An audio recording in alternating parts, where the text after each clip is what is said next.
That was a great tribute to Greg. I'm telling you. No, Brett Hines. Sorry. You know who Brett Hines is? Anybody have a clue? Probably not. Brett Hines is one of the lead singers from Mastodon. What? Yeah. You know who Brett Hines is? Huh? He's the guy with the big beard in Mastodon, the lead singer. He passed away. So they made that video. They're talking about his ghost. So let me get the dang video off the screen.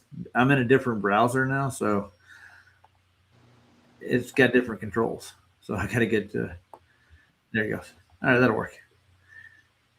Did Yeah, everybody I leave? never really got into Mastodon. Oh, you never liked them? Oh. I don't know. I like Heavy Light. You know what I mean? Yeah. I like Clutch.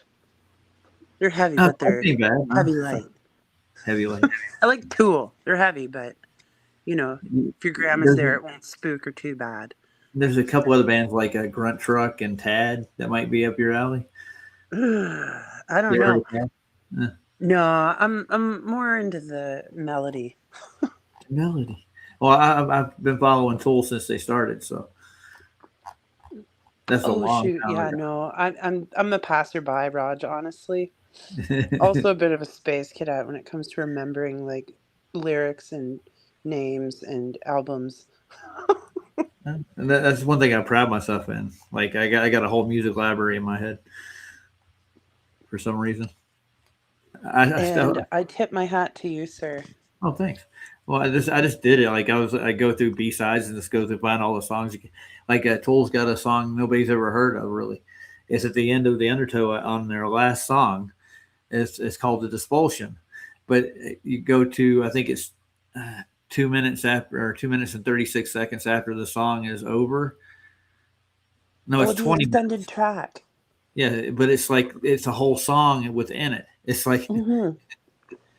it's about Satan and ecstasy. It's really weird. I like it when bands do that. Yeah, you're sitting there listening to it. At the end of it, it just has like they have grasshoppers like, and they fade off, and then you just hear like a buzz, and then eventually it just kind of static white noise, and then all of a sudden the song comes on. Like what the heck? Hmm.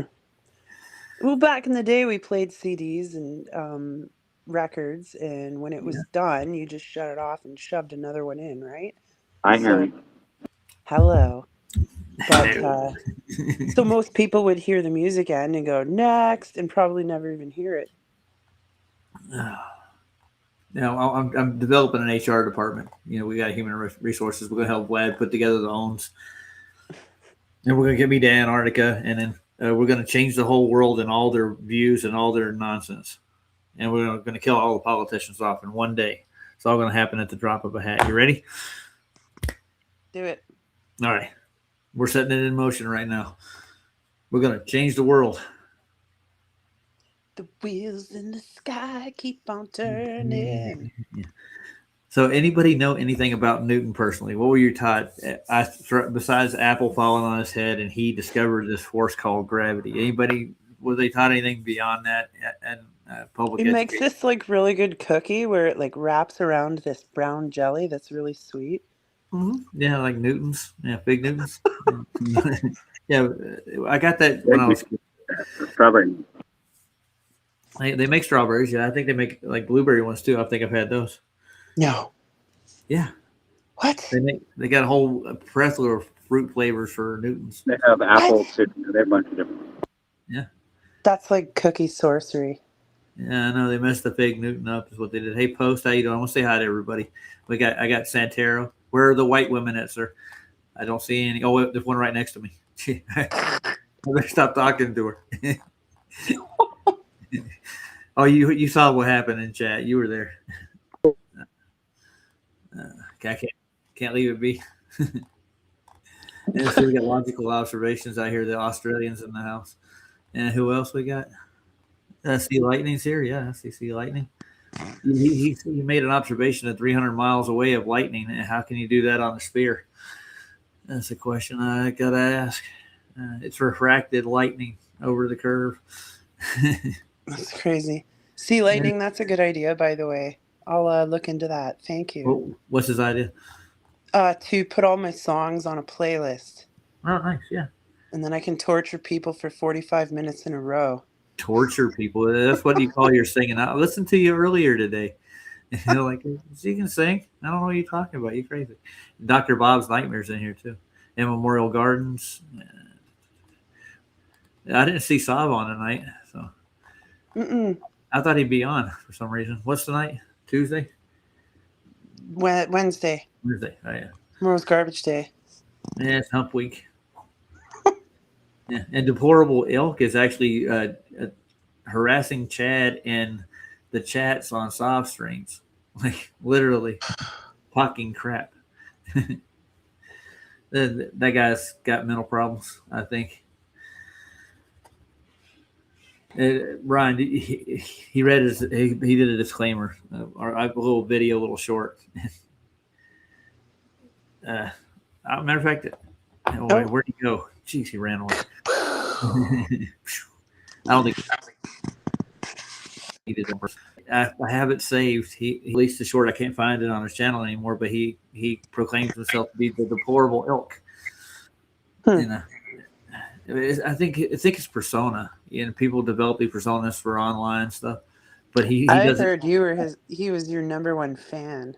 Oh yeah, we could take a look at his channel. I mean, he's done enough stuff on me that I think I have the right to look at his channel. Don't you agree? Yeah, why not? Yeah. That would be like literally the first thing I do.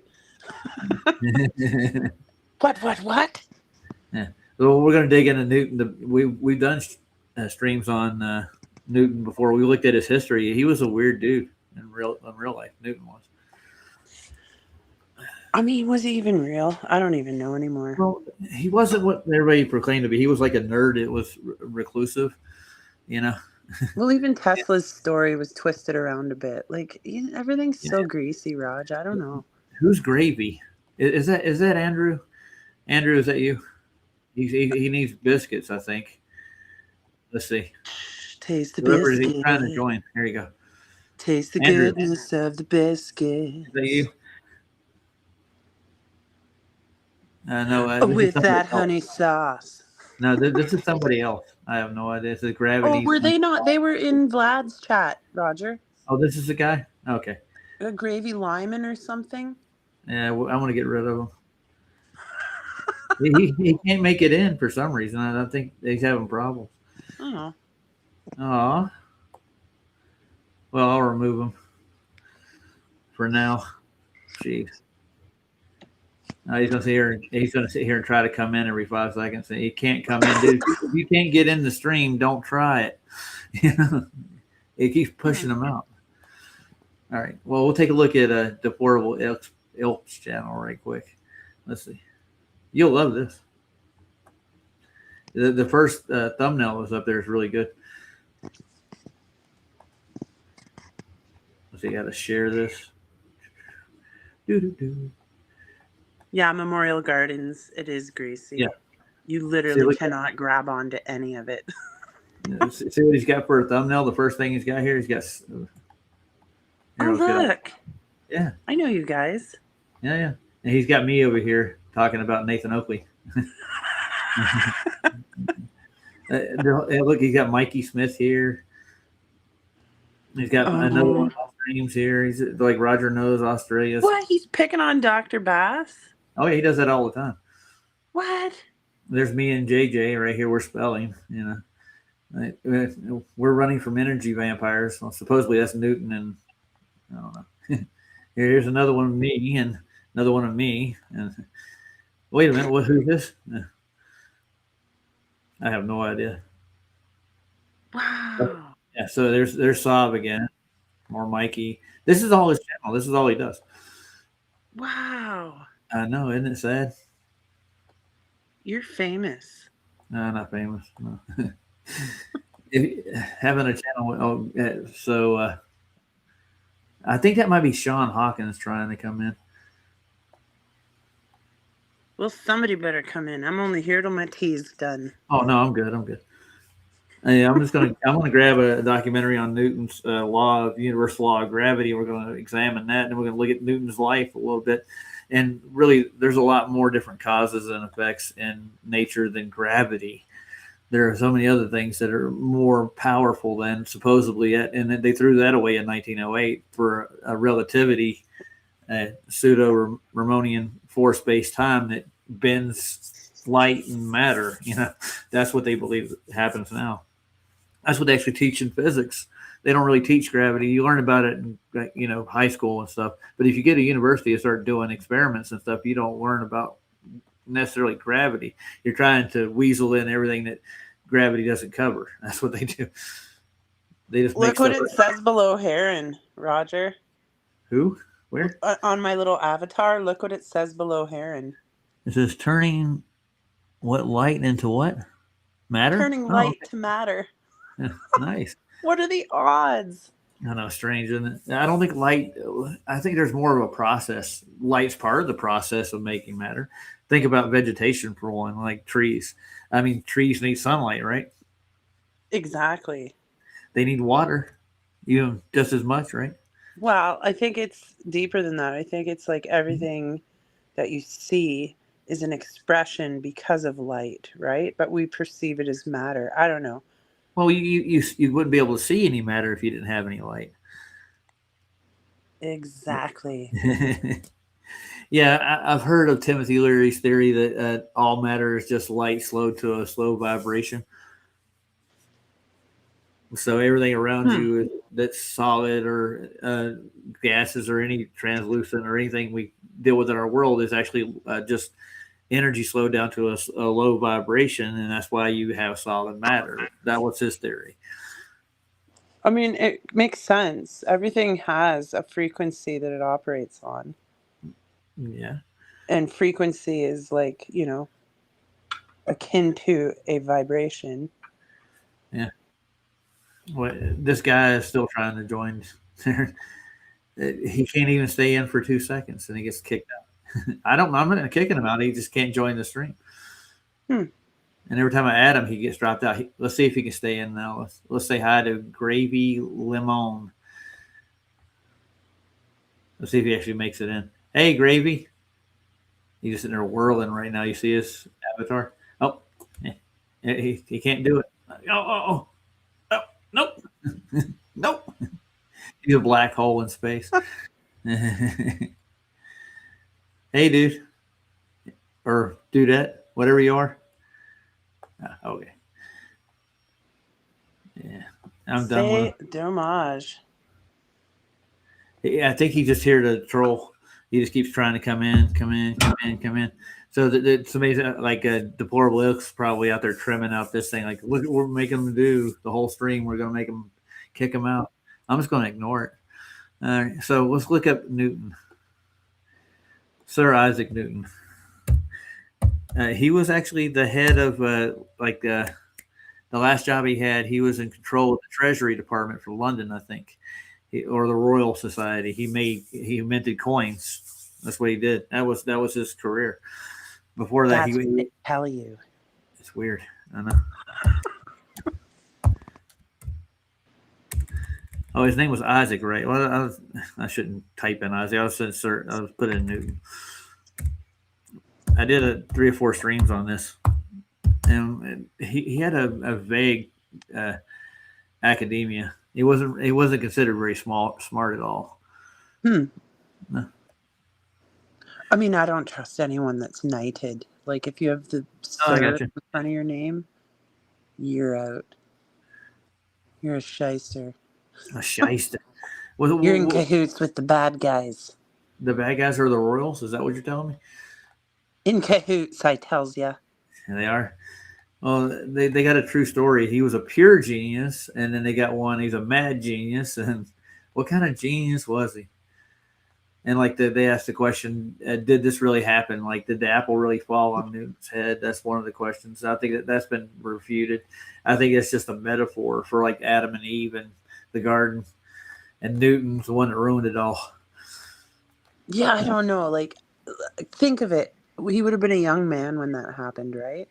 Oh yeah. And it took If it him did. sitting under a tree and having an apple hitting him on the head when his entire life leading up to that, everything before it, never fell. I'm trying to add gravy again, but he's not coming in. I'm sorry. Yeah, I'm trying to get gravy. Okay.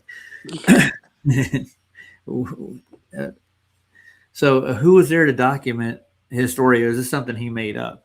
You follow? Like, did that where he got his epiphany was like he was sitting underneath the apple tree, and this boom, and that story lived on through infamy, right? Yeah, it's stupid. It's stupid, Roger. Like, he never dropped a fork and went, damn it, or like contemplated when he took a really big deuce and then everything in the outhouse kind of splashed back up. Whoa. Like, Hey, Andrew. there Way was to join right nothing in in that his moment. life before the apple that would have provoked the thought of things falling. Like, come Yeah. on. That's so garbage. Yeah, most physicists they had to bow to him because he was the head of the one of the science arenas over there in the old world. He was the president, so his theories took precedent. Like he could push anything through. He's the boss. What he was the Royal Sciences head president or whatnot of the Royal Society of Sciences. I can't remember his title, but we're going to look into it. So, what do you think about deplorable ilk, Andrew? I don't think about it. I'm living in his head rent free. Good. So that's pretty much it. And the more he does, the harder his case is going to be to defend. So, did you see? You saw the last thumbnail? I just put it up here. It had you, Sal. Yeah. Oh, did he? Oh, he did something. Okay. Yeah, I'll show it to you. I'll see it. Yeah. I don't really know if I care. That's just sorry, but I mean, you can if you want. But yeah, I showed everybody else, but you weren't here. You missed it. But yeah, I just got done with class. It's his whole channel is like 80% of my streams, and he doesn't say anything. He just puts hashtags in it. And that's what that's not fair use at all. I don't think if you're going to use my content, you got to say something. Yeah, and it's also called internet stalking, which can be reported to YouTube as well. I've been reporting them for a while. I've been reporting every video I've seen he puts out there. And see, look at this one right here, Andrew's BS train. You see that? Oh wow! Because I know more about something than he does. I know it's horrible, dude. I mean, there's tons of this stuff. Like he's got me with Nathan Oakley's balls, because I'm part of FED, have been for a while. I've been supporting Nathan since I've been in here. So, and he doesn't like JJ, obviously, or Chad here. Look at there. This goes through the list. Yeah. I just wonder what happens in someone's mind when they just want to do that. I don't comprehend it. Yeah, I'm not going to watch any of that stuff on my stream. It doesn't make any sense. I think he's trying to get in here now. Somebody's trying to come in, or somebody named Gravy. What was his name, Aaron? Gravy what? Gravy Lyman. Gravy Lyman, yeah. Whatever that is. So, what do you know about Sir Isaac Newton as a scholar or a scientist? I think he was in the alchemy, right? He was an alchemist. Yes. Yeah. And he also is credited with the creation of calculus, even though I've heard some people say that's not actually as accurate because engineering is one of those things. Engineering and mathematics, people build off of each other. So I don't know if it's entirely true. I got it. So I looked at that too. He actually went to school and learned calculus, but then later on he was accredited for creating calculus. That's actually in a documentary I've watched. It's like, that might have been what I heard in the past. Yeah. So weird. I mean, how can you create something yet go to school for it before you create it? Yeah. So that same kind of thing.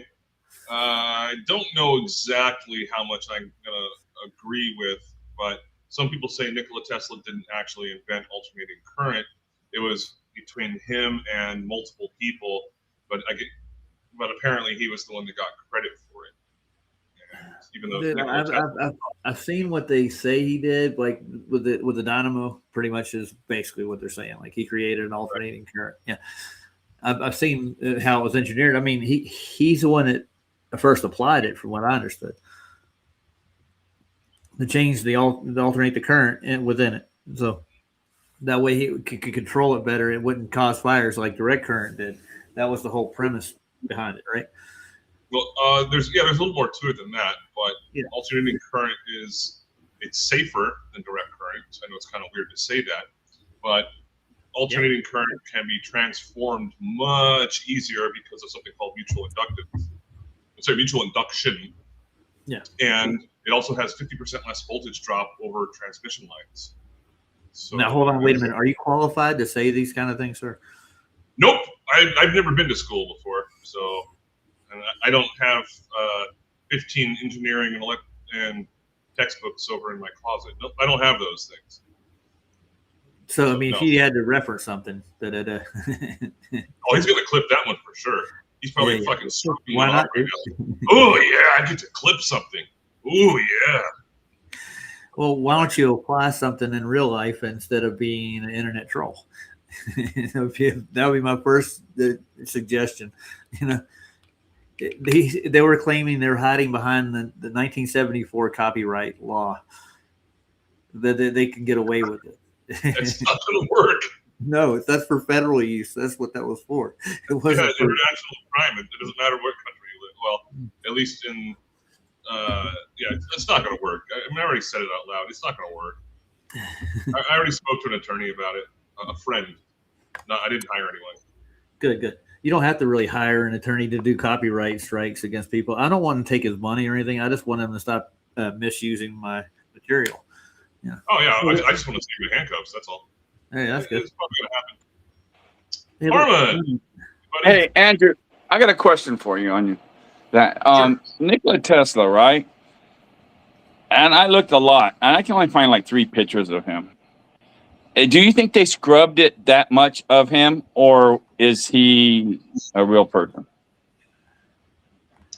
There's a lot more than 3 pictures of him, but there's no videos of him. Even though I've looked extensively over the years and just seeing if someone else came up with it, and like, oh yeah, here it is, generated by AI or something. And he lived at the same time as Mark Twain, back when. Right. It was like, and Edison and everything else. He died in 1942 or 3 or something like that. Didn't he marry a pigeon, dude? No, who cares? But why do you want to bring that up? I'm just trying to figure. You say there's more than 3 pictures. I can't really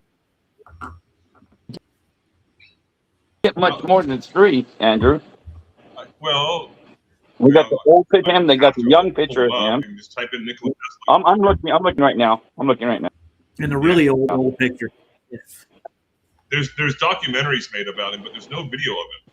Someone tried to show me that there was an actual video of him, and it's so grainy that you can't tell that's Nikola Tesla. Yeah. It's like, I looked everywhere for It's a like video because you got several people. You got Einstein, you got Edison, you got all those people on video. Lots of videos. Yeah, but Einstein's just So either they scrubbed him. Probably. well, he was kind of he didn't like publicity apparently, and I've watched the documentaries about it. Roger, you're really quiet. You're like too far Yeah, I away. know. I moved away from the mic. Yeah, he was a recluse from what I understood. Well, I'm looking. What I heard. He didn't like it. I'd say there definitely is less than 10 pictures of him. I think it's fair to say And the that other ones look like they just used the same picture. there's not as many as there should be. Yeah, apparently he was the most widely accepted electrical engineer and inventor of his time. Granted, if he was a recluse, there's a lot of people that were a recluse. Bobby Fischer, widely considered one of the greatest chess players of all time, there is shitloads of videos and pictures of him, but not Nikola Tesla. So That's weird. No, it is. If it kicks me off again, Roger, I'm just going to stay off. You know how my internet's been acting up. Yeah, I got you. You need to get a new provider, dude. Get Starlink. That's what you need. You're a real clown tonight there, Roger. I'm trying, man. I was having a serious conversation with Vlad after you guys left. We were talking about my theory about the North and how it actually works within our system. And I was looking at Mercator's letter. You ever heard of that, Harmon? Mercator's letter. I'm sure Vlad has said it many times. You'd have to remind me, though. He sent a group of people to survey the North back in the early, I think it was 1600s, I think, or late 1600s, and they wrote a letter back to him. They didn't really send him a lot; they just described what they saw in the letter, and they gave them measurements and everything else for what they saw. They told them how far it was. It was just like basically a survey in a letter form, and that's how he produces a Hyperborea map, is with that letter.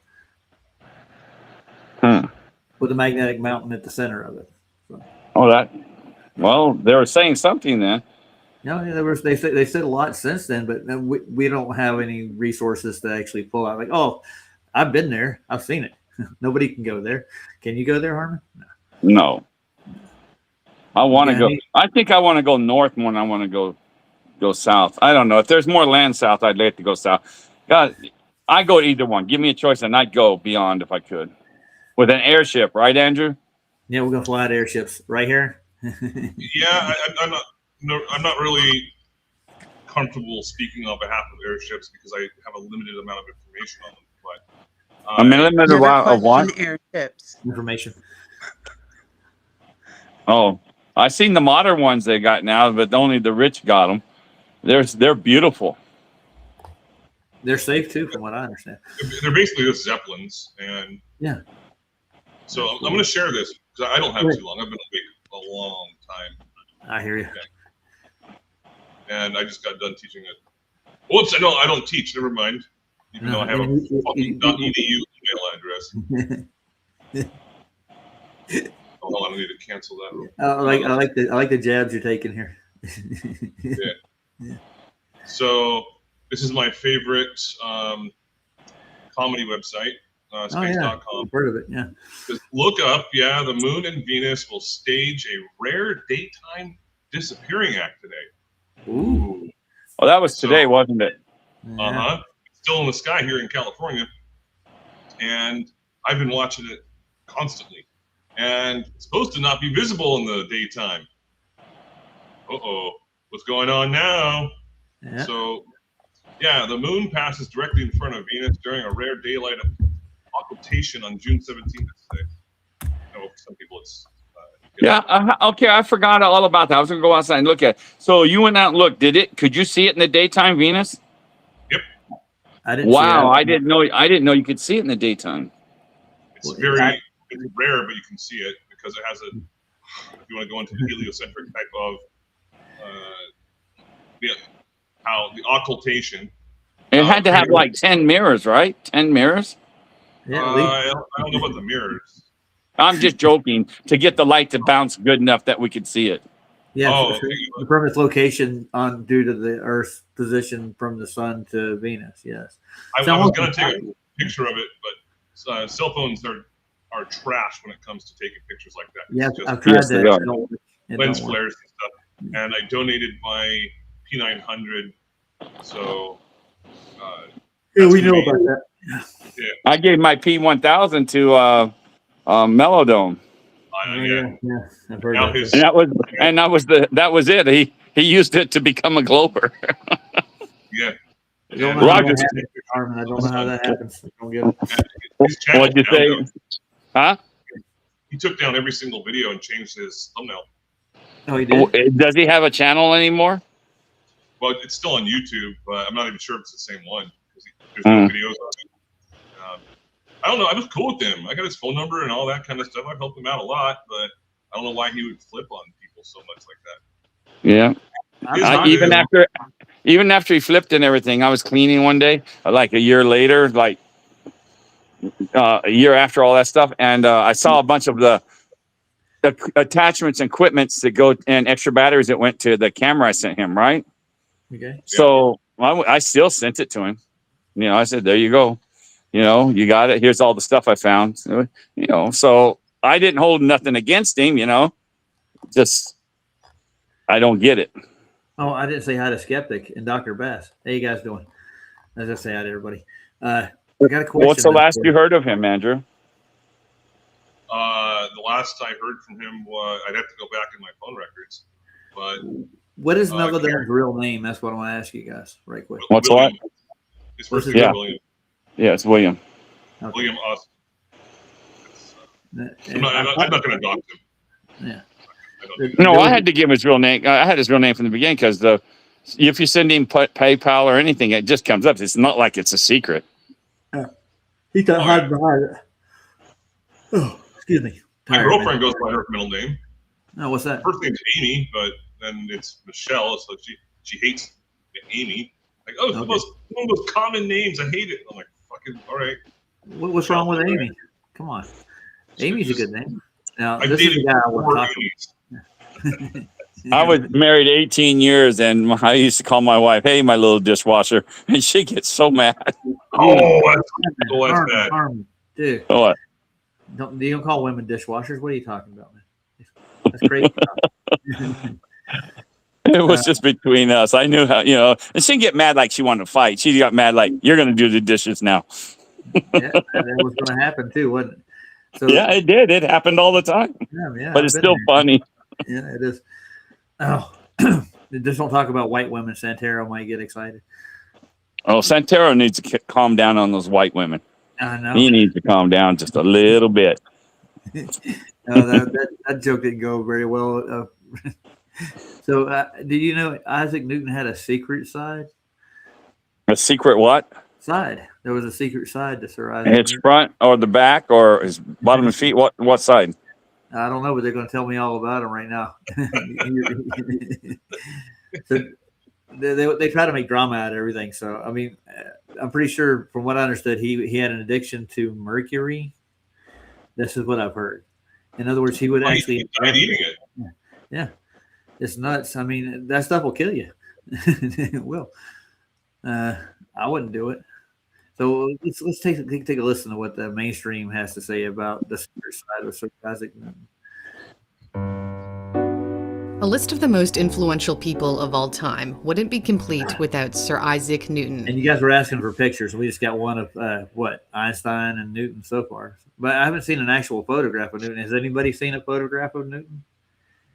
I don't think he was alive back when those photographs were actually coming around. So they didn't have the Obscura, the camera. They didn't have it in Newton's time. Yeah, these are all oil paintings. Yeah. If there could have been a picture taken of them, I'm pretty sure they would have. Yeah, I hope so. But I mean, a lot of people look at it like, oh, they had cameras probably way before then. They've been keeping this technology from us for ages, right? They lie about half of history or even 2/3 of it. What makes you think that they lie about or made up a lot of these stories themselves? But Well, the other thing about photography, this is actually one of my trivia questions. I can't remember the exact year, but I think the earliest one was in the late 1700s, early 1800s, because that was during the gold rush, when everyone, like, you weren't allowed to smile kind of situation. It was just all these miners and stuff that were. how are you going to stop me from smiling if I'm happy? Well, you didn't smile because you couldn't hold your smile long enough for the film because they had to leave it exposed so much. So they made you just make a straight face. That's why they didn't smile. Right, Well, I understand. Yeah, I understand. Go ahead, Andrew. No, that's I understand that. Okay, I yeah. took a photo 1 year. Yeah. That's it. Well, I heard when I was younger that it takes less muscles to smile than it does to frown. Right? You heard that? I heard that too, but it had nothing to do with it. You can keep a straight face longer. So Yeah. hush up. All right. Yeah, but how long did it take to develop a photograph back then? What's the exposure time on the old plates? The old. I don't know, but that was the reason they held their face at a place where they could hold it. I know that's why they didn't smile. The story was. Did you hear the same thing, Andrew, or not? Something like that. Yeah, it's sort of Yeah. like how where people will take pictures like long exposures of something. See, look, there's no people there. It's a long exposure. Yeah, That's I've all heard it that. is. And that's one thing I learned when I took photo when I was a senior in high school. So, like a photograph in the 1800s of an empty town was not unusual because it took that long to get the exposure. Everybody would already left. I think that, they're not all just hiding inside. Yeah, but I've seen photographs that have people in them from like the 1700s and 1800s too. There wasn't a rare thing to have a photograph of people in a town square. Like even at the World Fair events, they took plenty of photographs at the old World's Fairs with people in them. You know. Have you ever seen the movie A Million Ways to Die in the West? No, I haven't. Give me Oh, one. it's okay. It's Seth MacFarlane, the guy that created Family Guy. Okay, yeah, I So- know who he is. Yeah. Yeah. So, and there's a whole bunch of Charlie Theron and I mean, lots and lots of people. So you liked it a lot? Fuck yeah, it was a hilarious movie. Okay. I thought it went a little over the top because I couldn't wait to see what McFarlane was going to put out because that girl that used to be the late night show host girlfriend, she was in it. She's a real pretty Jewish girl. I know you're Yeah. talking about. Is She it was Sarah Silverman, maybe? Yeah, Yeah, yes. Sarah Silverman. Yeah. She was in it. Yeah, because they're good friends, them and Seth MacFarlane. And so, yeah. It had some parts were hilarious, but sometimes I think they just push the envelope, push it. That's what I thought. That's the point of it. But the reason I'm bringing that up is for a reason, and that is because they're talking about how, like, why does no one ever smile in a picture? I don't know. Then that's when he says, like, would you ever smile in a picture? It's like, fuck no. Like a crazy person. They always tell you to smile, and they say like give you a keyword like cheese or crackers. You know, say cheese. If you say cheese, does it make you smile? Cheese? I don't think so. I don't think so. I don't know why they came up with that term. I know what makes me smile when they say it. It's pussy. No, You say, they go, pussy, and I go, ah, and we'll smile, and the women will hit you in the side. like, why'd you say that? It makes you smile. Yeah. There's so many places I could go with that smile. Sorry, I just got back. It just makes a man smile. Oh, you didn't woke up here? No, she's gonna come over and smack you. No, I had to let the dog out, but this Yeah. is a really ugly woman, I gotta say. Oh, yeah, it is really. The lipstick doesn't match the rouge. That's quite a manly nose she has.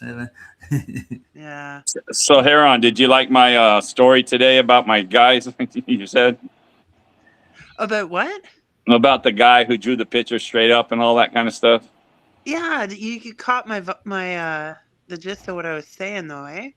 Yeah, I did. Yeah. That was funny. How could you look at that arc that the rocket's doing and go, "That's a straight line, buddy"? Let me tell Anju what happened. I was at In-N-Out, one of my golfing buddy. He's a diehard. 90% of his time is watching ESPN and stuff, and he believes everything he sees on TV. So we're sitting it there, and I pull up a picture of the arc that the Artemis 2 makes when it takes off, right? But he doesn't know that's what it is. So I show him the picture, and I say, "Hey, look, what is this?" He goes, "That's fireworks." I said, "No, that's the Artemis 2 when it took off." I said, I said, "How's that look?" He goes, "What?" I go, "What do you think about that? What's it look like?" He says, "It looks like a rocket going up." So I said, "Do you not see it curving?" He says, "No, it's going up." He couldn't see the curve. So I said, I gave him a piece of paper, napkin. I said, "Draw on me on this picture what you see." He drew a straight line going up. He could not see that arc. Is that crazy, Andrew? He literally could not see it arcing. He saw it going straight up in his mind. Yeah, I can't remember. It's not cognitive dissonance. It's something I can't remember what the term is. It's stronger. Yeah. It's As weird. I said earlier, it's a lack of reference point, right? Like that. Andrew, are you familiar with the piece of art? It's a depiction that when you Oh, yeah. offer it to children, they see like 5 to 9 dolphins swimming in a Yeah, I know what you're circle. talking about.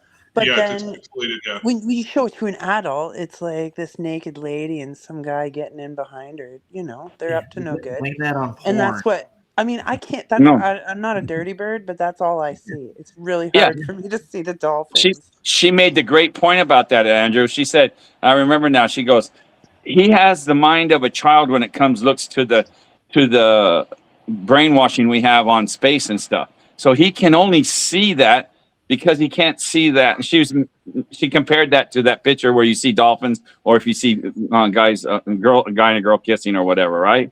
Because an adult mind sees that, and a simple mind sees dolphins. So she's saying that these guys have such simple minds, they can't see the curve. I Is didn't that say correct? they're simple, Harmon. I No, said but they don't have a reference point. right, So reference point. perhaps there's a level of innocence regarding this subject that I would I disagree used with. the word simple as innocence. I should have used it. Well, don't misquote Harmon. me, or I'll end up on this goofball's channel in a Oh video. yeah, you're probably already on there, Aaron, if you've been on my stream. Shit. It's all right. We trolling. Did you Freely. guys ever watch The Simpsons? Yes, I didn't much. No, I Okay, didn't. so I'll make it quick. There's a scene where they're at the dog track watching the dog, Santa's little helper or whatever, and they're supposed to be racing, right? But I guess mid-race, he stops to like hump this other dog, right? And then it flashes to the stands, and Marge is like, "Oh my god!" And then I think Bart says, "Look, Santa's little helper is trying to jump over that other dog, but he can't quite make it." Like, oh, that's perfect. Just like you said. That's they perfect. don't have the reference point to make sense of what you're pointing out or what they're even supposed they to can't be. process it. You know, and maybe he's bad at art. If you take an art class, it could just be that he's bad at art. Sorry, Harry. I was good. I want to point that out. If you take an art class, you get to learn perspective. You know, absolutely. You'll be able to point these things out. Yeah, and everybody should take one. That's just my opinion. You should learn how to. I totally agree with that, and I know I've said this in the past, but my parents thought I was a art prodigy and sent me to a private art college when I was pretty young. Ooh. And I learned that at a very young age. And then from there, I took art pretty much every single year, 7th through 12th grade. And then I got into the military, and I just kind of gave up on it at that point. So my skills started to lap. But yeah, perspective, everything it's convergence. Well, they teach you two very important things. They teach you, obviously, about where the horizon is. So that's indicative of the lens angle, right? Because you can paint a picture with the horizon right at the top if you're showing like grass and bugs, right? Or you can put it at the horizon at the very bottom, but that would be indicative of your camera tilt. But they also teach you via perspective the vanishing point. And that's a hot spot because that's where globies think everything goes over the curve. Yeah. In fact, it is simply a vanishing point. The Rayleigh criteria, basically where you vanish. Perspective. And you should have seen when I was in the prison system that there were inmates that learned to draw because that's all they had. And one guy was in 35 years. I'd been in there 23, but he came in before me, of course. But he could draw. And what we had in the prison system, these guys could take their art and go out in the front of the prison. They didn't get to go. We took it for them and put it in the store up there. And it was anything that was sold was given to the prison fund for, like foods and stuff.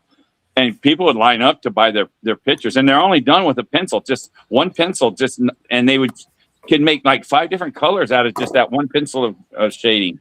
There was amazing pictures they could do. Nice. Yo, what's up, guys? Huh? Yeah, it's super cool stuff. That's my cousin Justin. He did, I forget how long, 14 years in federal prison. Then he got in trouble again, and did another like 4 years in state prison, and now he's out again, and he owns a tattoo shop. And his art, it dwarfs outstanding, mine. Huh? Outstanding. Oh, yeah. Without going to school. Yeah. Yeah, they learn it. Oh, that's amazing how they do. Yeah, and overall, it looked like the Mexicans were the best. They were by far. Some reason they had just the top of drawing. All right. Well, yeah. When I worked in Virginia as an electrical contractor for the Department of Corrections, we were going from prison to prison to prison, and just doing electrical work. And at one point, we were in this. It was a level 1 through a level 5, and we were in the level 1 dorm.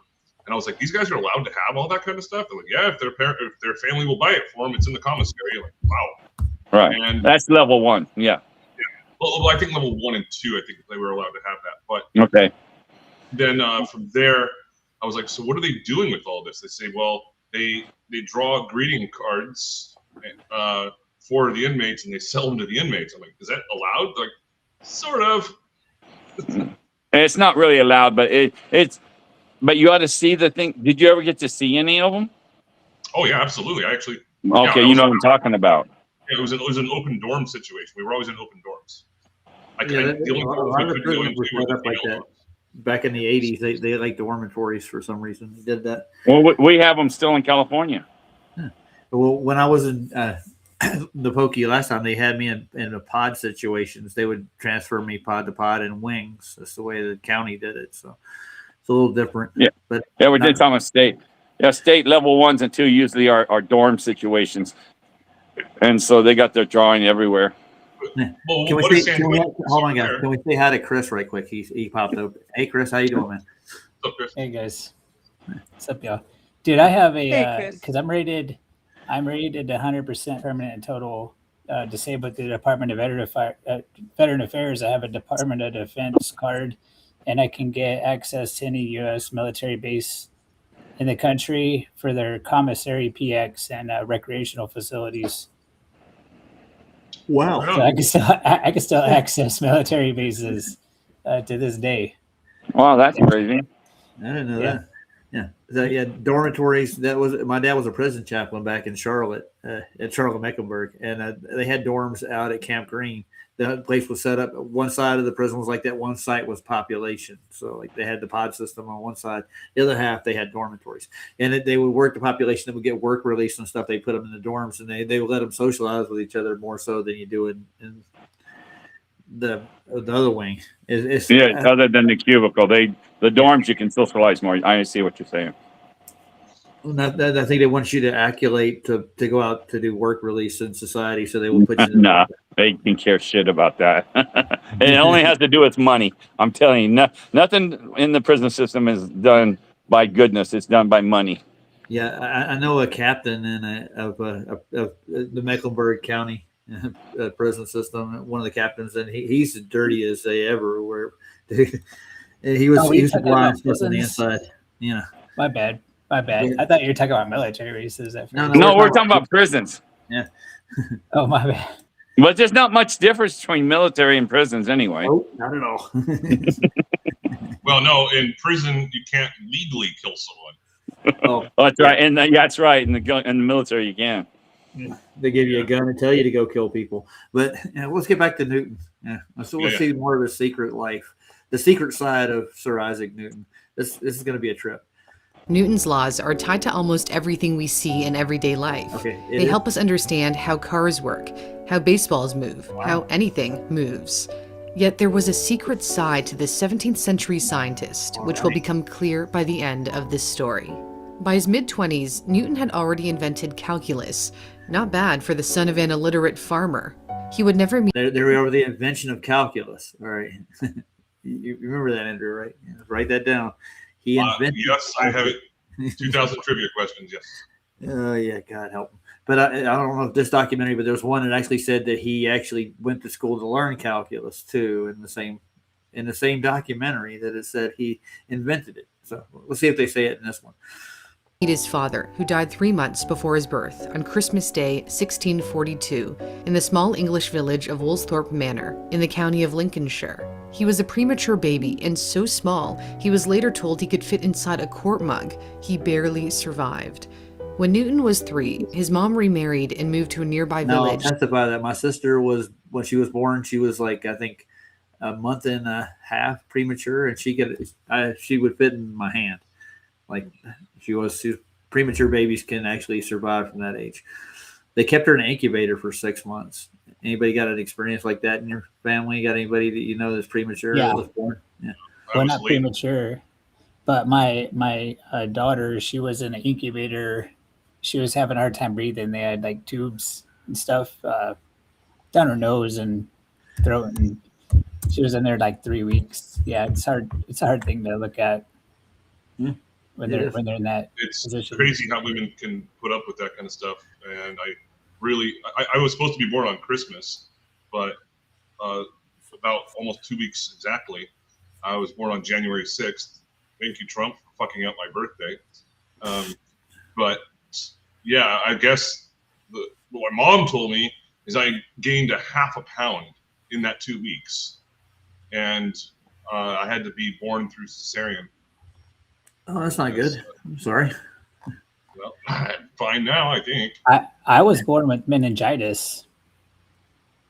My neck was like I don't know if you know what it is. It's like an inflammation of the brain or something, or It originates at the spine, so that's something to do with your. yeah, I guess the way my dad describes it is my neck was like bent, like backwards, or I don't know. It was like meningitis. It's pretty bad. But I survived it. Turned out pretty strong. Good. And my oldest, she was born premature too. So I got to see 2 premature babies in my lifetime. It's not bad, but my sister spent 6 months in the incubator. My dad actually went in and took her out of the hospital. He said he got tired of not having his daughter at home, and he thinks that they were blowing smoke up his ass, that she needed to be in an incubator still. And she survived just fine after that. He just went into the hospital and took her out. You know, like, I'm not going to pay you guys anymore, because they were charging a lot of money to keep her in there. And it was just like he just got tired of it. He went and took her out, and she made it just fine. But she had problems like physically. She's not even big now. She's still small as it is. I think she's 140 pounds, and she's like 5'10" or so. So she's not exactly a large person, but the prematurity didn't help none. My mother is Rh negative, and she wasn't even supposed to be born herself. You know what a blue baby is, right? You ever heard of the term? A blue baby. Oh, one that has like a umbilical cord wrapped around their neck? Well, no, that's not. I think it refers to. Let's see. I have to look it up. I can't remember. I don't want to like state something medically on here and be wrong about it. So I got eyes watching me. But yeah, they referred to her as a blue baby. My mom, I don't think her umbilical cord was wrapped around her neck though. But my grandmother's Rh negative too. It's something to do with the blood. It's like it didn't absorb oxygen, and she was born like grayish blue or something. I think.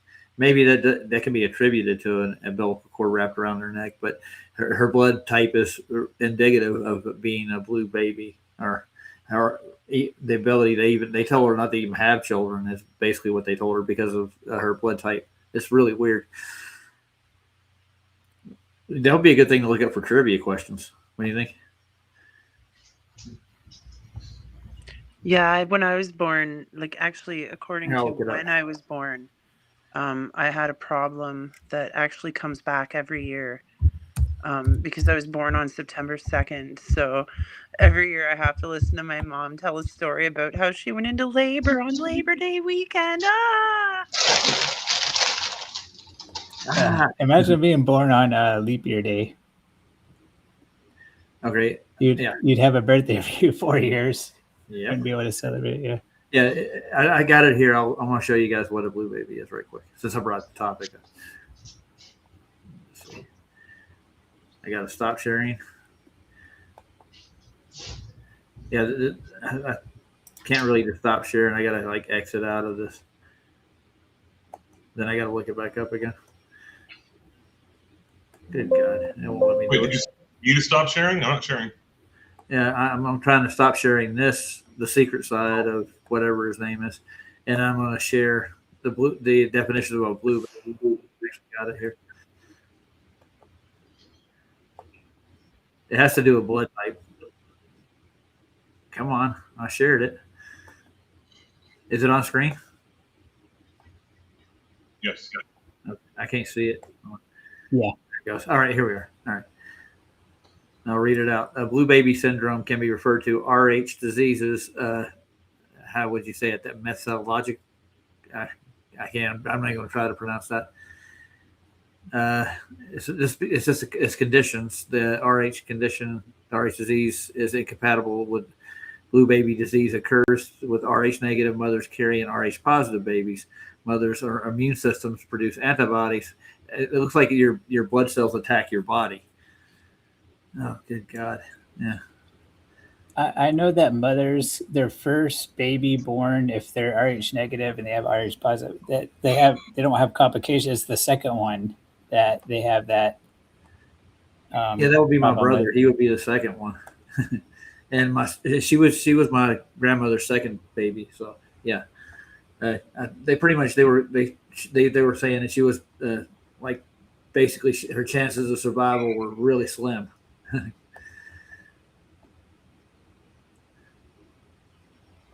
So Yeah, it's an important thing. When you donate plasma, I don't know if you've heard of that, plasma donation centers. A lot of that goes into for that same thing, for treatment of compatibility with blood types in pregnant women. Yeah, and my mother was born without a thyroid gland too. That was one other problem she had. So they had to give her synthetic thyroid and stuff like that since she was a very young child. She wasn't developing right, so it had a lot to do with whatever happened to her as a blue baby. So it's weird. I know it's a bad thing to look at necessarily, but it's not any worse than a lot of other diseases that I've heard. But I mean, you start off with a bad jump in life, and it caused her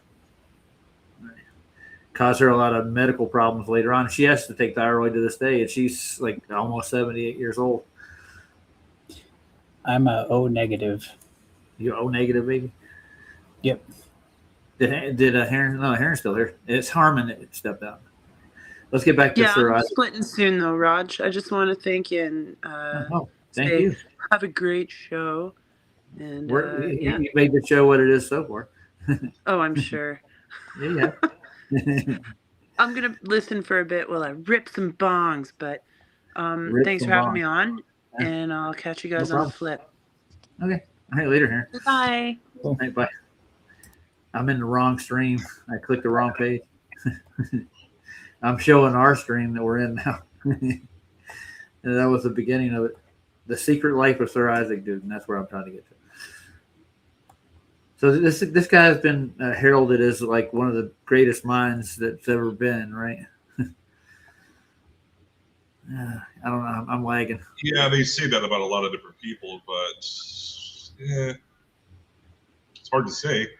Yeah, we can't actually like interview him and stuff, and the stuff that they say the absolute, like his law of gravitation is an absolute. From what I understand, his Principia was not released until after his death. Although like the mainstream will say no, that's a lie. But I've heard it said on our side by a lot of different people. Yeah, the weird thing about IQs is the smartest man alive right now, this Chinese guy. I guess he got his PhD when he was like 14 or something, started teaching when he was 16. I think it was MIT or something. And his IQ is like 226 or something like very high. But he can't do other things that are very, very basic. So some people say, oh, his IQ isn't really that high. It's like, well, he can solve mathematical problems that no one else can solve. He wrote textbooks on it. Yeah, so he doesn't have like social skills. Basically, everybody else has. His mind developed a different way, and he actually is in more of his mind than he is in the physical world. You might say. Yeah, like Rain Man, Kim Peek, who memorized 20,000 books, but he couldn't do basic algebra.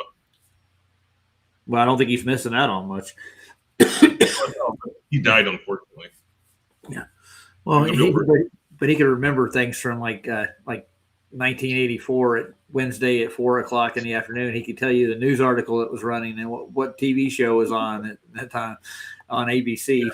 I'm like, all right, that's a good memory. That's a very good memory, and I think it has a lot to do with what your dietary needs as a young child. Because I mean, I think I developed some of my mental skills just from the dietary. I lived near the coast and we ate a lot of seafood, and I understood that helped develop your mind younger, faster. So you could go either direction with it. You could develop it depends on your environment, I think. Yeah. What you're exposed to when your mind is developing. It doesn't make anybody like super smarter than anybody else. It's just like they can retain things you can't, and you could probably do things that I can't do. You could connect dots certain ways that I can't connect them. I do have a strong aptitude. I took an aptitude test and I passed pretty well. I could actually solve certain little puzzles they used to give me when I took aptitude tests pretty quickly, and they flagged me in for a job at AMP Incorporated because of my aptitude. They wanted me to, put circuits together. That's what they wanted me to do. I didn't get hired on though. They flagged me in, but there's a lot more to the screening process too. And I was in trouble with the local law, and that probably kind of was a red flag to them. Like, oh, you don't hire him, he might steal our shit. Yeah, that's another thing. But nobody like look. Oh, you're an Einstein, aren't you? No. But I mean, why is Einstein like this thing they hold up as a what made Einstein so smart? Why do they look at him as a genius? Why it's like, oh, what do you think, you're an Einstein or something? I've looked at his theories and I didn't see anything that was super, how would I put it? It didn't strike me as the smartest man I've ever heard. I agree. Yeah. But I mean, that's the standard. I mean, even I was talking to a couple people at work the other day, and they're like, "What do you think, you're Einstein?" Like, no, I never said I thought I was Einstein. But I mean, that's sort of their reference point is Einstein. Nobody like, "Hey, what do you think, you're Stephen Hawking or somebody?" No, I never. Oh, that's even worse. Well, I like I have my whole equations that says the same thing that Newton is with his thing, except I change it from newtons to joules. And use different quantification, basically, and the cause and effect are different, probably. Yeah. But it's the same. It all maths out to be correct as well. But yeah, and that doesn't say much for the mainstream as it is. I mean, if you can quantify it with other cause and effect relationships, then it's just I don't think you can get to a conclusion with it. And like you say, you take the zetetic approach to it. You take observations, and you're not really looking for one cause. You're looking for all causes, right? For the most part, you don't like put it all into one basket. Is a better way to put it. Well, yeah. This thing here, it was just like back when you were debating Wesley, the RDD, and that. Yeah. That's where I was. Starting to come with it because I was using the atmospheric voltage potential, and also, so yeah, that's where I've got changed from newtons to joules. Like, I mean, the way Newton puts it together. I don't know if you're going to cover it in this video or when I can step in. You can step in if you got something. About it to say. I mean, well, how would you classify the effects of gravity within that spectrum? We're talking about newtons now. Basically, that's what quantifies gravity, right? Supposedly, that's how they measure what the gravitational effect on an item. They quantify it as a newton, right? Okay. Generally, this is the easiest way I can basically. Okay, mass is measured in kilogram, and I can share on my thing. You always want to know the definition of mass. And I pulled it up. Mass is a fundamental property of a physical body. It measures the amount of matter in an object and its resistance to being accelerated by a force. Now, this force is newtons. Weight is measured in newtons. Okay. Well, so you take the unit of mass and you multiply it by the unit of acceleration, and that equals the newtons force. It's 9.8 meters a second squared. So, anyways, what I do. Instead of newtons, joules. So it takes like a 1 kilogram object to move it 1 meter takes 1 newton. Oh, that's the amount of the force. Okay, I got you. Right. You could do the same thing with joules. It takes 1 joule to move 1 kilogram of mass 1 meter. But then you take the atmospheric voltage potential, and at 32 miles, it's something like, which is 51,500 meters. It's 504,700 joules. So basically, you just the force is just the change in vertical height and the change in the potential. which when you divide the two, the 51,000 meters by the 500,000, it's 9.8 volts a meters a second. Basically, it's the same thing, just flipping it to, like an electrical engineering point of view rather than this Newton thing or whatever. And then that the he whole constructed. gravity concept that all mass attracts mass. Now that brings me up to another, and I always have it's bothered me for a long time. What matter? Okay, how do you quantify what matter is? What do you go on for a weight for that or a force for that? What is it? You said mass is the amount of matter. What I can't remember exactly how you put it, but the effect of Newton's with the force. But I mean, that doesn't describe the force of gravity. I don't see how it gets there. Yeah, it's just to say it and just to compare the two. Like, yeah, this is the mass definition, and then I got it right here. It's this here measure amount matter and object. And then that by a force, and this force is the Newton force. The Newton is a standard unit of force. Stefan is the force required to accelerate 1 kilogram mass at a rate of 1 meter a second squared. Okay, it's a squared function. I get you.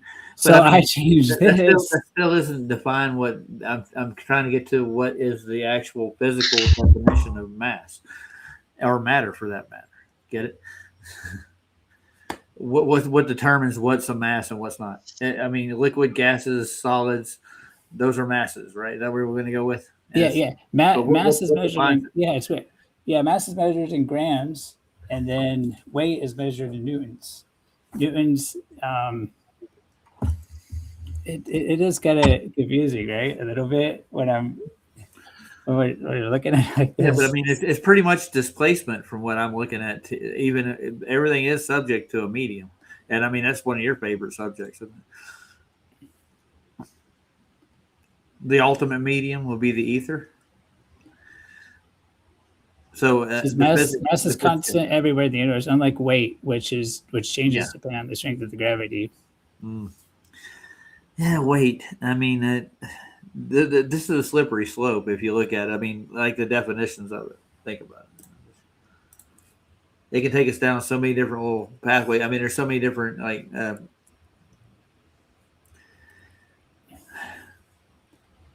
I don't. There's weight not is the measure of gravitational force exerted. Yeah, that's what I'm saying, dude. I'm dead serious. By a large body.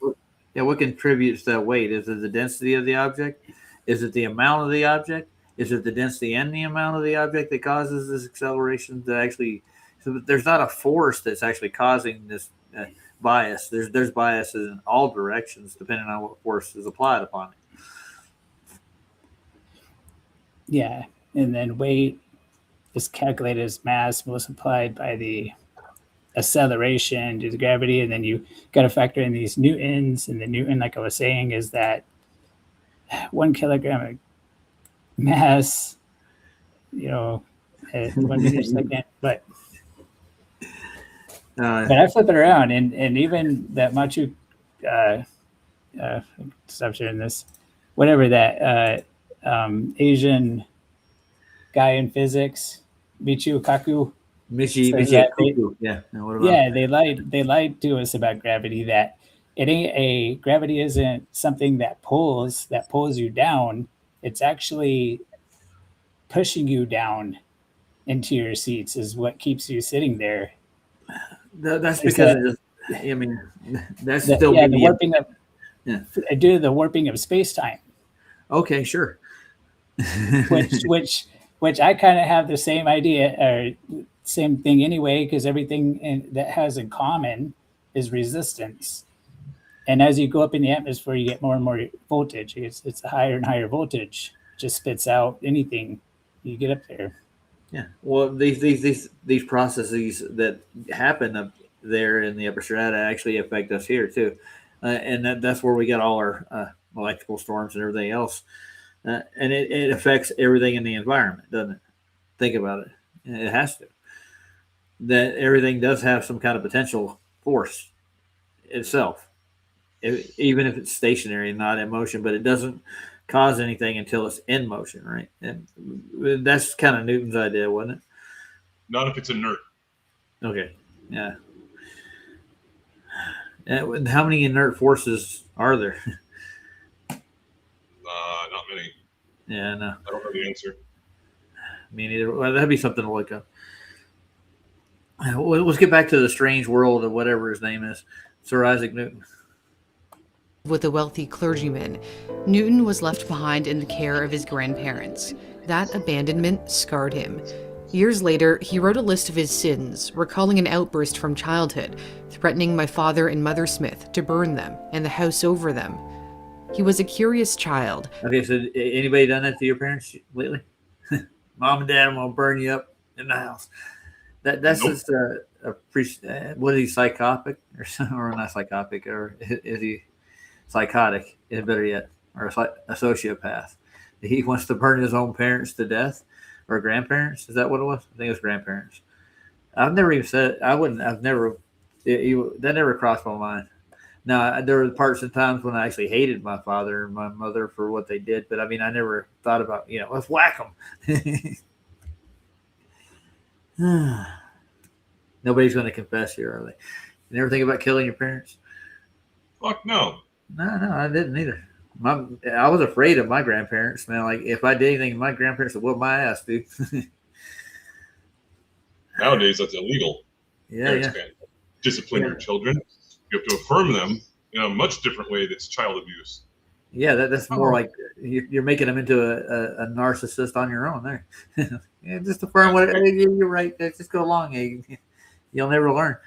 No. And I think that's probably what they're aiming for with society. They're trying to make it complacent like that to the point where you're so afraid to even raise your hand to your child at all, or even holler at them. Raise your voice. We'll take you to jail. Yeah. Hey, Roger, thanks for having me on, but my eyes are getting heavy. I hear you. Yeah, I'm not going to stay on too much longer. Just about half hour. Or I'll be listening in the background. Yeah. So. And I'm going to dig into stuff like tides and stuff like that and how they actually operate and how, the gravitational pull of the moon is not really the subject here. It's part of the ghost of Newton, you might say. Like there are other forces that play into our world other than just the downward bias of acceleration.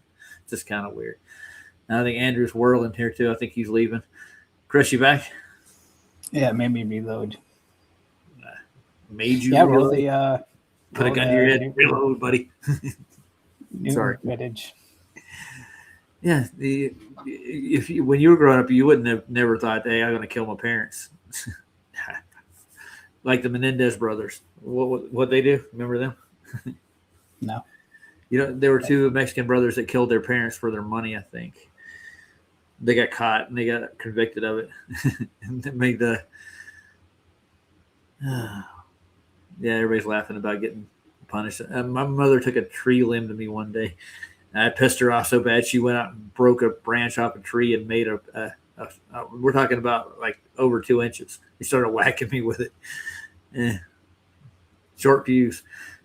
But she didn't like abuse me. She was just, I had done something I shouldn't have done. I know this by my own reaction. You know when you've done something wrong when you're a child, right? You know when you cross that line. My grandparents used to make us pick hickory sticks out of the yard when we were younger, and they'd switch our legs with them. Whenever we did something we shouldn't have done, like we stay out and where we went across the street to such and such's house where we were told we couldn't go, no matter what it was. They had a hickory tree in the yard, and we got the little hickory switches. They're real elastic. They'll put a welt on your leg. Now, back to the secret life of what's his name. More interested in mechanics than making friends, he carved this sundial as a 9-year-old. When he was 12, he enrolled at a local grammar school. Own sundial. His signature can still be seen by a windowsill of the King's School today. After the death of his stepdad, his mother tried to remove him from school so he could be a farmer, a prospect that he dreaded. Luckily, the schoolmaster convinced his mother to send him back to class, where he gained the knowledge necessary to enter. I'll be honest with you guys. If my grandparents left me a farm, I'd love to have it. Bring it on, dude. Place to live, place to raise food. Yeah. What about you, Chris? He's got a fitting name. He's got ton, like a weight measurement in his name. Yeah, he does, doesn't he? I wonder where they got that from. Maybe they stole that from Newton's name. But I mean, before what they called things stone, and the measurement was weighed in stone, like in old Ireland, Scotland. They still do that in Yeah. England. Yeah. That's how they weigh boxers. You weighing in at 17 stone, whatever. It's like 250 pounds. I don't know. They still use stones. Yeah, I talk to PJ all the time. He'll say, I'm only 6 stone." I'm like, whatever that is. Yeah. I wonder where pounds came from. I have no idea. But that's a nice looking school, though. What school is this? Cambridge. He is a Cambridge boy. All right. So he was the same school that Tolkien went to, actually, where Tolkien was a professor, I think. And I think Lewis was at Oxford, the two most famous English authors out of that time period. Back to The Secret Life of Him. For the University of Cambridge in 1661, paying his way by working as a valet. Although he studied the works of the ancient Greek philosophers, he questioned their theories, writing in his notebook in Latin, "Plato is my friend, Aristotle is my friend, but my best friend is truth." He vowed. Did you ever think like that when you were growing up? My best friend is truth. Yeah. I mean, Plato's my friend, Aristotle's my friend. But did you think of like scholars and philosophers as your friends after you read their works? No. Nah. There's something wrong. To find the truth through rigorous scientific experimentation. His time as an undergrad was unremarkable, but the extraordinary circumstances that happened next would set the stage for his greatest achievements. Shortly after receiving his bachelor's degree in 1665, the bubonic plague ravaged Europe and would take the lives of an estimated 1 out of every 4 people in London. The pandemic forced Newton to work from his childhood home for the next 2 years and would lead. It's funny, like pandemics seem to follow everything, doesn't it? Like we just had one, they had one, then they have one, and like, what? Why does it earmark society? I don't get it. And I think they create most of them anyway. So there's a certain group of people that think we're overpopulated for some reason. I've heard this, and I think that's why these events happen. And they claim, it's the nature, purging itself, or they try to make it seem like it's a natural event. But I don't think they're natural events. I don't think there's these. Anyway, I'm not going to say anything else about that. You got any opinion on that, Chris? No, sorry. I was honestly, I was thinking about making my own little video on comparing gravity, the Newtonian gravity, with what I was I get you. Yeah. hanging out. I was daydreaming. Sorry. Yeah, I was mentioning like they have these they were talking about the plague. So why do they have these pandemics as earmarks in society? Like you'll hear about them. And I was just making a comment that there's some people that might be responsible for such things. You know what I mean? And that's what I was shooting at, Dad. You just wanted to get your thoughts on it. Tell me all your thoughts on God. All right. Nah. I don't think God has anything to do with this stuff, dude, to be honest with you. Matter of fact, I don't think Newton was an anti-Trinitarian. Well, he partially limits his powers, right, to give us free will. Yeah. So, I mean. Well, in philosophy, Newton actually thought the Trinity was blasphemy. He's a Unitarian or a Calvinist, one of the two. I can't remember. But he was an alchemist, too, who was taking a lot of dope and other things. I was just hearing that Einstein was some kind of like, I don't know, he believes something about space and all that, but I mean, I thought he was a Jew, which, if with that being said, I forgot what the term they call it, about like Mother Nature, but the universe is, do you know what kind of religion that is? Well, that's just what we call today a naturalist. Like they worship the nature, not the God. Or something like that. Well, that's almost impossible scientifically, and this guy supposedly subscribes to scientific experiment because nature can't create itself. It either has always been, there was no beginning, there's no entropic beginning to the world or any of it. Creationists like us, we know what the beginning was. So, in our own world here, Yeah, especially if you're a Jew, you're gonna go by the Bible, and the Bible clearly shows and states that there's no evolution, and God created us, and it's spelled out as a realm as well. So I don't know, man.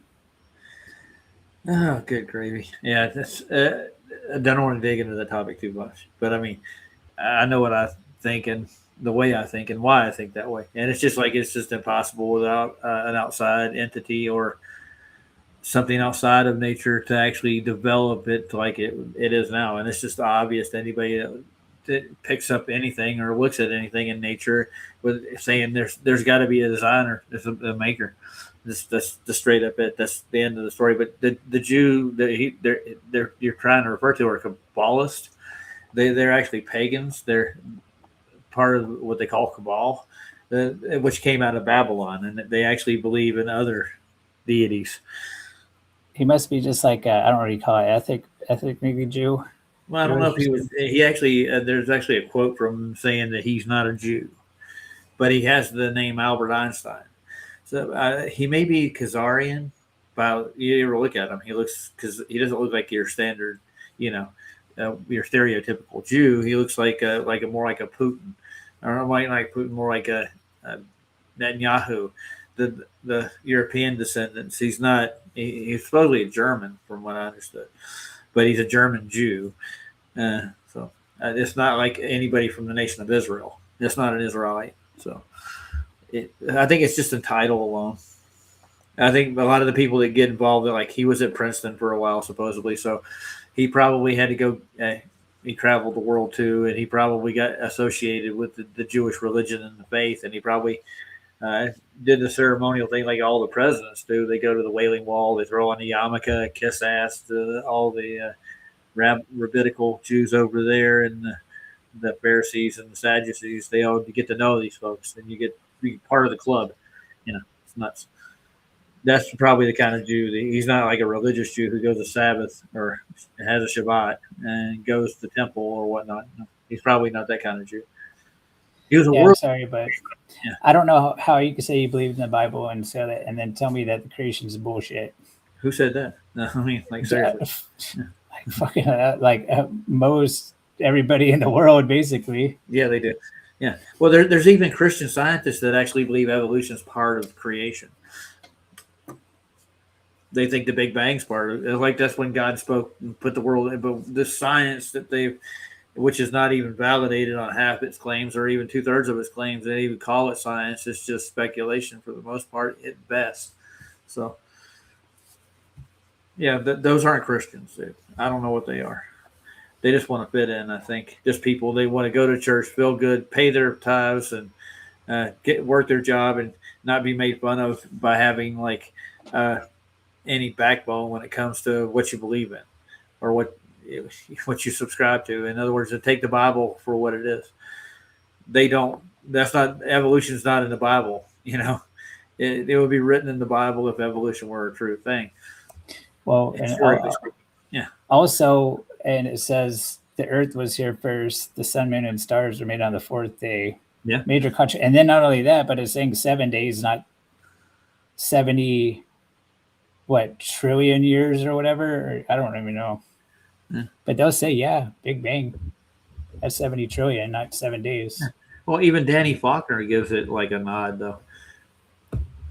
And he's the guy for Answers in Genesis, and he doesn't believe he believes that all that stuff happened in Genesis, like the scientific, like I think between Genesis 1 and 2, he thinks that like the stars were being created by the Big Bang all the way through that point. Like he's given it their timeline for the Big Bang, but he's trying to marry it with the Bible. It's just a nuts thing to do, man. It's impossible. Yeah, it's impossible to do. As I said, it spells it out as a realm to begin with. It was created. That's really that simple. Yeah. And everything you see is in the realm. Yeah. There's things That's why beyond. I'm going to start calling myself a realm earther now, because flat Earth has such stigma. Yeah, it does. You know, they put this, I and got started. it covers it being a plane. I'm just really like it's a vast plane. It's a Yeah. realm, and it's a plane, Yeah, an infinite yeah, plane.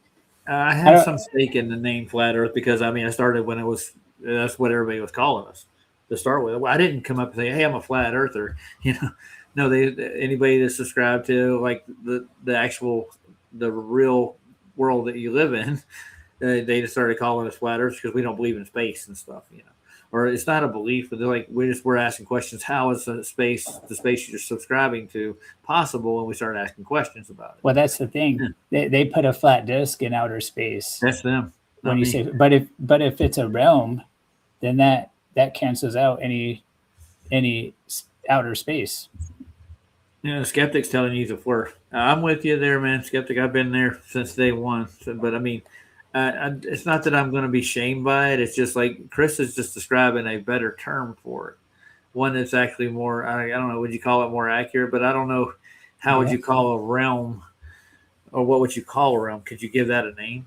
Well, like even Adam Meakin started the Iron Realm media thing. He helped do that. He pushed that whole idea, and he still calls himself a flat earther, but he subscribes a realm. Yeah, that's everything that exists, I guess you could say. Yeah, that's all that there like is it itself. Yeah. Well, let's see if we can get through the rest of the strange world of Sir Isaac Newton. You ready? Yeah, we're about halfway there. To his most amazing breakthroughs, he used a prism to discover that white light and sunlight is made up of the colors of the rainbow. The widely held belief at the time was Aristotle's theory. Now, is that really the truth? Or that's just the color of the gases that are being illuminated right there? Is that the light causing that, or is that the light exciting those gases in the air? That's a good question, isn't it? What is a rainbow? Yeah, of course, science has a name, explanation for everything, and it doesn't. Well, can a you lot prove of it, that I mean, I'm with the Bible, man. This is a covenant of God, dude.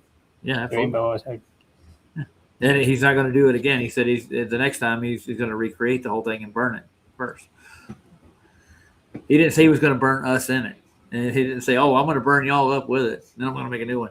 Get rid of y'all." It's always associated with the mist and water outdoors, rain clouds, because of the flooding and stuff. I mean, yeah, but I still think that there's more cause and effect going on there than they let you know. But I mean, even with Enoch's descriptions and stuff, and the rest of what the creation is that is in the Bible, I think that you can find a cause and effect for the rainbow. But I mean, at one point in time, I don't think there was ability to have rainbows. I don't think there was even rain at some point in time before that flood. And it's always unique to you, like just like the moonlight, like the hot spot in the moon. It's just unique to you. Like absolutely. The hot spot here over me is unique, and then you have your own one on the same night, and you have your own hot spot. It's like the rainbow. Mm-hmm. Like you look at it and it's unique to your perspective. Yes, like I say, it's like the name of this channel, Perspective. Yeah, I like the name of my channel. Special, man. Yeah. Super special, dude. It ain't. And that's another thing when we had FE Nation on. Like, how do you explain that hot spot being unique, and then you're trying to say it's reflecting the sunlight? Yeah, but see that the whole experiment they were doing with the rocks, I mean, they didn't get a conclusion, because if it was sitting in the direct moonlight, if that was reflected sunlight, the temperature would be a few degrees higher after that long period of time sitting out in the moonlight.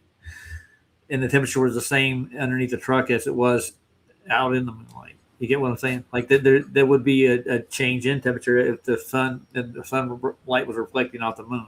It would increase in temperature. Yeah, that was my whole point. I'm not going to say anything else. And you can have better control, as like I'm saying, he could have thermal imagery, because the metal. Yeah, I'm with you, man. There could be better experiments done. And I think you should go up, get a tower, get way up in a tower, and get directly in the moonlight and in the sunlight, and do the same thing, and just get an average from temperature to temperature, and you'll find out which one's colder, which one's hotter. That's really the truth. Then you can take it from there, and then come down to the Earth, and you can determine which light's causing what. There's probably better ways of doing it. But I was talking to Vlad earlier. He was talking about the moonlight actually having like the reverse effect that the sun has, like polarization. Like it actually pulls the energy out of things. It's like the positive and negative between the two, sun and moon.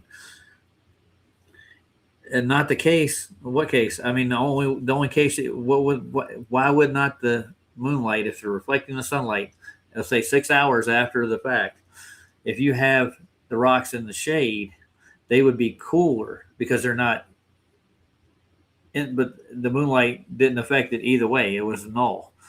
Like it would be actually warmer if the sunlight was reflecting off of the moon and shining down on the rocks. It would cause an increase in temperature. I think it's passing through way too many layers of different gases to even affect it. The moonlight's too weak to do anything. Yeah, the radiant energy that the sun gives off, and if it would reflect and then have some kind of. Yeah, I agree. It would increase the temperature, though. I mean, if it sat out in the moonlight long enough, it would be. If you have some control rocks in a box, they got no moonlight. They were out in the sun all day long, and have the same control with them. The temperature of the rocks in the moonlight would be warmer. Still, it's obviously its own light though, because like I'm saying with that hot spot, like, and it's unique to every individual, no matter where you're at. That right there, you know. Well, you could take the air out of the equation too. Even you could put them in a basic vacuum chamber and expose them to light. But I think the air is actually warm too around them. You'd have to eliminate all the atmospheric conditions too to get a proper experiment out of it to find out which one's colder or hotter. Now you can get light so bright that it's actually cold, right? There are cold lights. Yeah, LEDs, fluorescence. Yeah, they actually will make things cool in temperature. We can show that. Oh, that'll make them. I mean, I don't know what you're talking about. Gives off cold light. Yeah, I thought there were actually lights like fluorescence that actually gave off colder light than. Well, I guess it's not. I'm not sure. Yeah, if not cold light, not the word I'm looking for. Like my little LED bulb here in my lamp, I can touch it. It's cold. Yeah. In other words, they don't emit heat. That's what it's the same. It's giving up the same amount of light as an incandescent lamp that would burn my hand. So, like the moon could be like an iridescent light like that actually doesn't give off any heat. Yeah. Yeah, that's what I mean by cold light. Yeah. Yeah, air is not reflective, but there are particles in the air that are reflective. Hey, Kimmery. Hey, Carl. How you doing? Carl heard us talking about the moon experiment. He had to hop in. He's trolling the channel. Yeah. Carl, how is it when you have these hot spots? How that right there should show you that it's not reflecting the sunlight, that the moon is sunlight, because it's hot spots to our own. Everybody's unique. Let's see if we can look that up. See if we can find a hot spot of the moon. I got them on my picture because on full moons I take them if it's cloudy out. Okay. Well, put one up here for us quick if you can find one. I'll be right back. Okay. You pull it up. You did. You got it?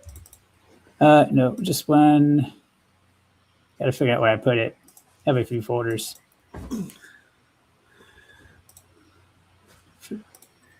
I know this is going to be a topic because Harmon came over and brought it up over on Vlad's channel too. I got to figure out if I share the whole screen or just the photo viewer. Do my whole screen, I guess.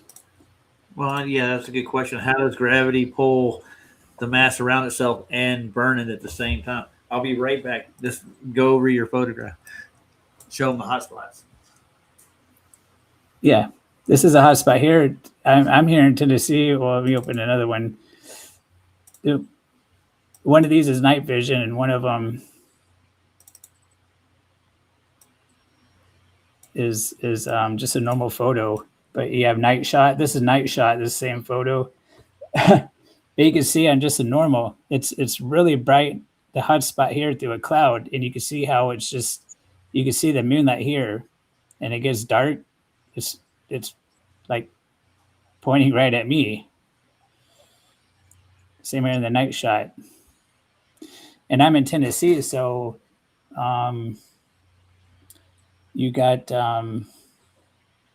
Roger over there in Colorado on the exact same night, the exact same second. We're looking at the exact same moon. He would have his own hotspot like this on him. Right? No, I'm back. And yeah, you see how it's just this little, it's a hot spot. I mean, you can tell it. But if it's like, say, reflecting sunlight, it should be even across the whole world or whatever. Yes, You know what I mean? Yeah. I mean, would you agree that daylight is not caused by the sun? It Yeah, follows it's it. independent. Yeah. Yeah, daylight's independent of sunlight. It ain't the sun rays making it. It's its own light.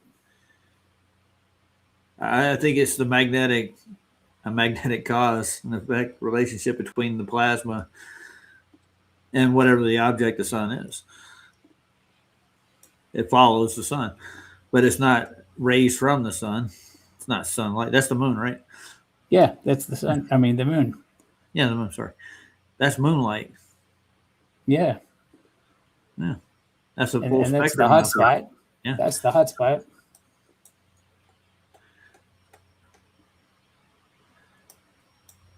Yeah, and it's unique. What wherever- camera did you take this with? This one was a Samsung S23, Huh. and it has night shot. This one was night shot. Gotcha. This is Yeah, the normal. You can definitely tell the difference in the night shot. Yeah, it's the same puff of cloud. I just took one and then took the other picture. It's just the filter they have put on it, ain't it? I should It's play like a around long. with it more.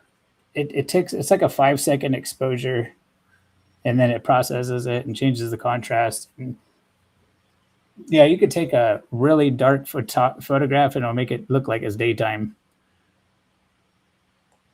With that night shot on those. Yeah, it's definitely a concentrated light. That's not reflection. Yeah, but it's pointed at me, and then we need to do that one night. If it's a full moon, it's cloudy out here and over by you. Yeah. It'd be the same thing. I would have this over me, and you would have it over you. I mean, we already know that. If I'm here in Tennessee, you're there in somebody else, maybe Heron in Canada, it's all going to be a hot spot over all of our locations. But I think Yeah. Carl, what he's talking about with the shadows, it does appear to be a shadow in the so-called moon to a point. But to say that's a complete sun reflection, the moonlight you see. Now here comes Scott now. Hey Scott, how's it going? I see you put out a couple of new videos not too long ago. Didn't you do some more music? Scott, can you hear me? Oh, can you hear me? Yeah. Yeah. I was just thinking, I just texted. Did you see what I texted? I said, well, the sunlight is from, gases. It's the gases from the sun. Like the sun creates electrical charge in the gases, right? But Yeah. don't tell Harmon. Yeah. How funny is that we have to just say, don't tell Harmon that, because he'll be like, there's no such thing as gases. Well, okay, there's no such thing as gases. They're all homogeneously mixed in the air, right? Yeah, that's what he thinks. Yeah, homogeneous. Exactly. He's a gas homo. Well, they taught you in school that they're inhomogeneous.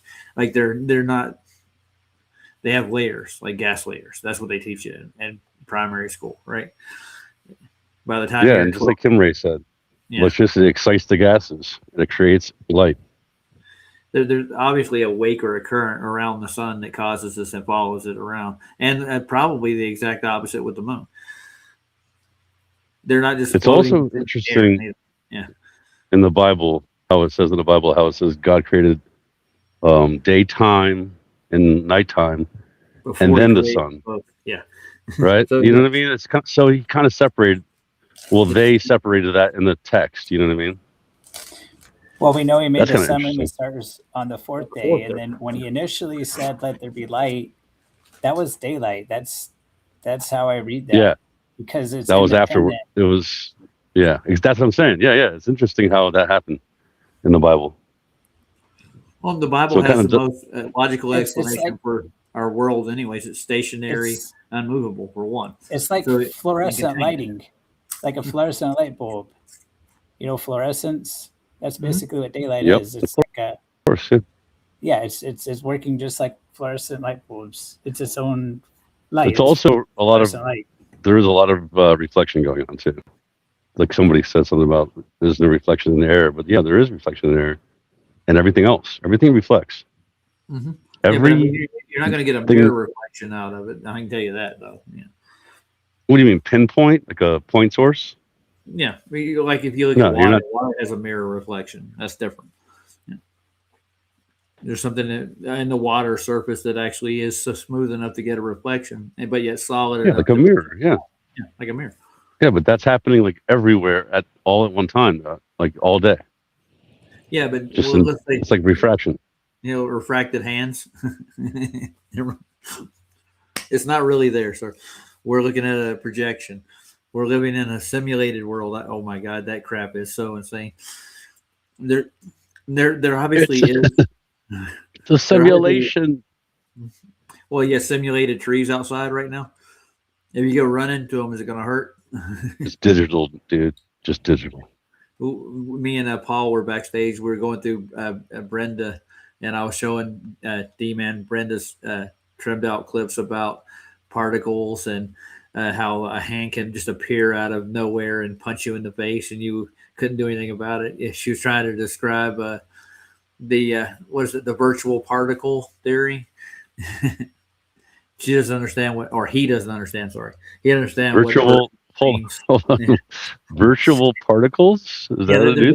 There's actually a couple of theories that based on it. Like there's these aberrations that occur within quantum mechanics where they find these particles, but they're not particles. There's just traces of. There might have been a particle there at one point in time. So they thought that these particles were appearing and reappearing throughout the quantum realm. They could. This is where they get the. Yeah. Just I never heard it called virtual though. It's what do they call that? Yeah. They can be at two places at one time. It's quantum entanglement. Yeah.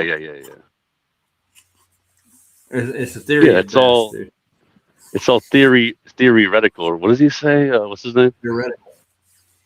It's theoretical. It should be called theoretical, right? But what's his name says theoretical or something. Like, oh, what the heck's his name? I think Because he plays guitar. When we see like those aberrations that were actually like what they do is like there's nothing in that space within their electron microscope or whatever they're looking at, and there's like it could be a particle there, but it's not really a particle. Maybe that's just you have to have a special box first of all, and you have to have high tech stuff that you can't buy. So go ahead and try to get one. Oh yeah, I'll go get one tomorrow. Sure, it's cheap, really cheap, dude. Yeah, we're talking about this shit like it's real. You could probably like 3D print it. Yeah, Lucky Haskins. Yeah, yeah. Thank you guys. Lucky. Yeah. Oh yeah, speaking of that, I'm Shout gonna out to Lucky. Take a poll right quick. Who wants me to debate Sean Hawkins on what cast platform? I vote. Never talk to Sean Hawkins ever, and he'll clip this, I'm sure. But because he's a demon. Well, he's already set up a debate on his platform. I'm just kidding. He's not a demon. He's not a demon. He just might have a demon inside of him. That's all. It's a big difference. He's a little hellion. What are you going to debate on? I don't know. He didn't give me a topic, so he said, "Would I be willing to debate him on Whatcast platform and have the guy that runs Whatcast moderate?" That's going to be. He started commenting on some of my videos, like that string from the Artemis. He posted like 16 different comments in there or something on one of them. He was trying to tell me, "Oh, the green screen, blah blah blah." I don't know. He's just bullshitting. You just don't listen to him, dude. Don't. I don't even read and then I went back and posted. Hold on, who are you talking about? That okay. Artemis string, the CGI glitch I shared. He tried saying a news station broadcasted that and accidentally had a CGI screen on, and I'm like, that's bullshit. And so I Sean infiltrated your channel. Sean infiltrated your channel. Shocking. Yeah. That's his job, dude. That's literally what he does, dude. That's his whole life's goal, is to get to every. It doesn't matter how small you are, too, dude. Like how many subs you have. You know what I mean? Like it doesn't matter. He'll find you. Yeah. It's because Roger shared there should be a video link or something, and well, yeah, and plus his best friend, freaking deplorable guy or whatever. Like he has you're on the screen, so he just constantly goes to people and just subs to you, and then he goes on your show or on your chat and stuff, and that's what he does. That's what this guy's done for like 10 years.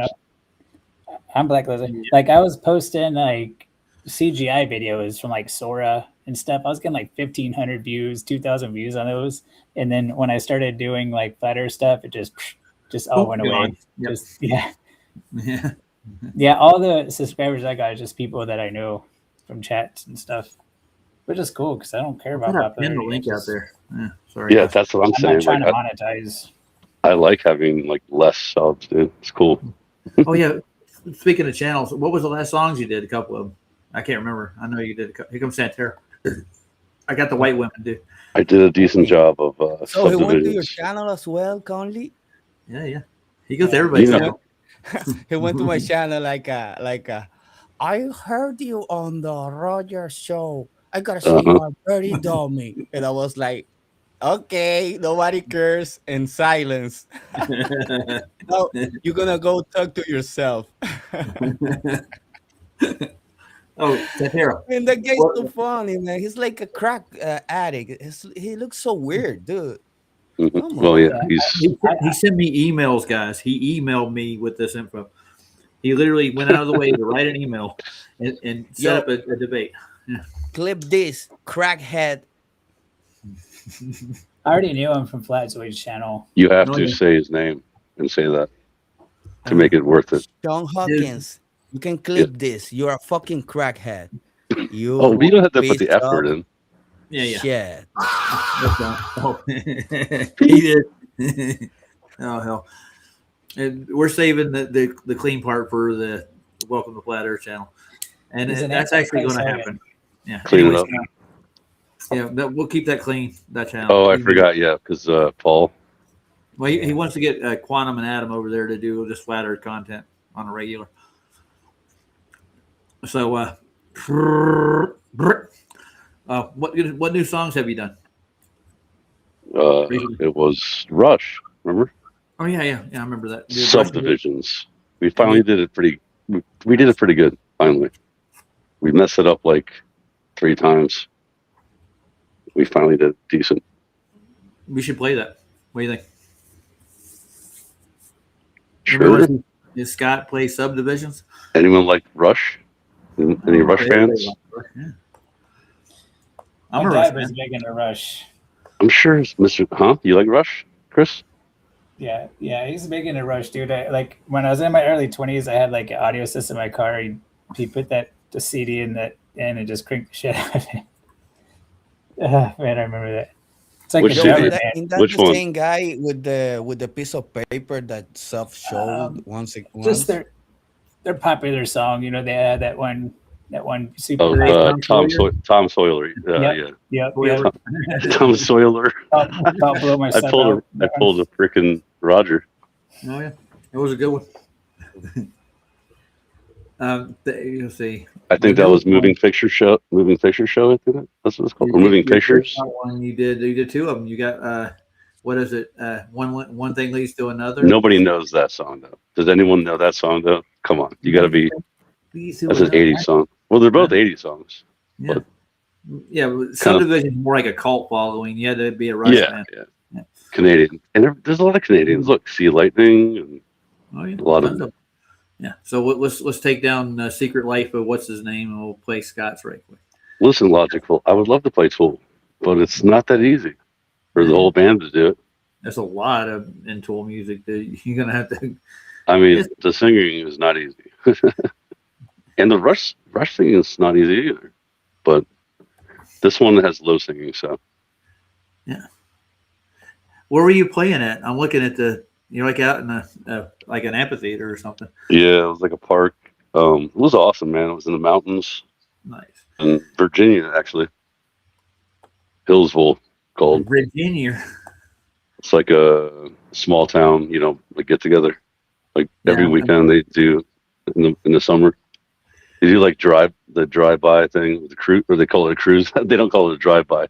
They call it a cruise-in. Drive-by cruising where all the old school cars and stuff, Yeah. Go out there and compare your Mac 10 to the Uzi, Yeah, Mustangs everywhere and 57 Chevys. I do. I don't like pushing buttons. Chevys, man. I'm gonna be honest. I like the. I like 56. 56 is better.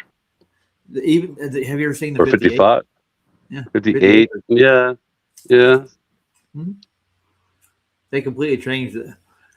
Yeah, 57 was too pointy, too like rockety. They were like, oh, it's a rocket. Mm-hmm. Yeah, it's back when the space was popular. Yeah, they're like, oh, we have to make him believe in space. Mm-hmm. Make it look like it's going to go to space. Well, my screen just froze up. This is the first time it's happened with this server. I mean, not the server, this app. I'm in a Wave browser right now. Yeah, here we go. It's catching up with it. So, come on, people. See, I like to see the background. So you're looking down on some mountains. It's kind of cool. It's called Hillsville. Hillsville. That's how they say it around here. Hillsville. Girl playing the drums. Oh, sorry. Is that girl? Yeah, I know, right? That girl playing the drum. That's that new. Santero is he's a white girl. Oh yeah, I am white. Santero. Ooh, I've heard. Tall white. Ooh, I've heard, Santero. You like white girls. Hey, let's play this thing. Man, I was watching one of those videos that guy made, like these people are so evil, and we are just talking normally there, It is so crazy. I mean, he's so hinged. What is going on with these people? Do they have like mental problems and shit like that? Do they don't live in this world, or I don't know, man? It's like some kind of a mental block, like you were saying, like Harmon was saying earlier with his friend. Harmon. It's crazy, man. That's amazing. We were having a conversation about mental illness earlier, weren't we? On Vlad's? Yeah. Crazy people. It's nuts. Here we go. Let's hit it. This is crazy people. This is Scott from Level Realm. I mean, Subdivision. I mean, Gear Shot. Rush Cover. Here we go. Yeah, music, white boy. Play that funky music, white boy.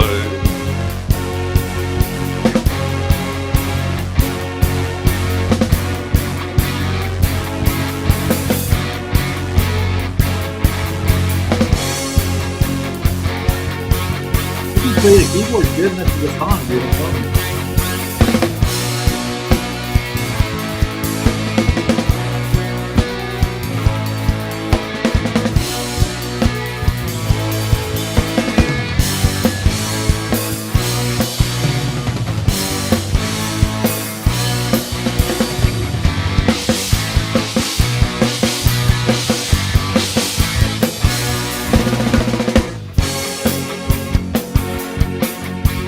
Sprawling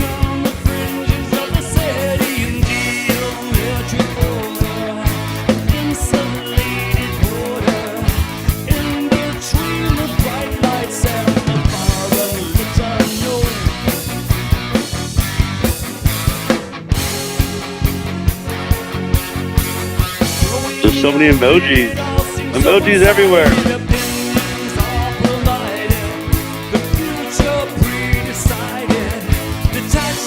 Oh, they're doing emojis all day.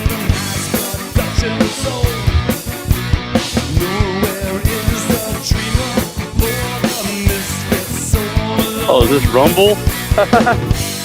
Oh, I got Rumble too. It's playing right now.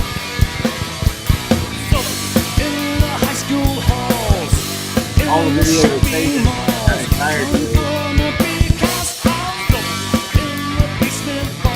One on YouTube.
Kenner.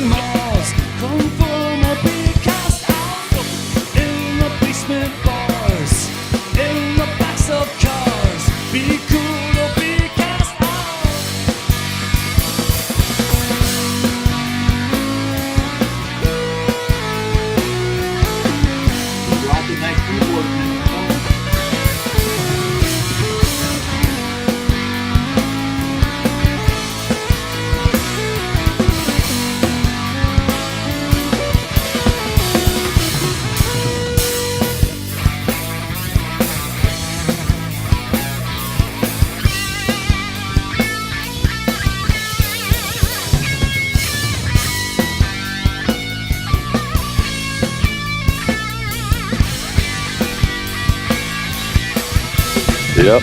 Annika Niles, the drummer.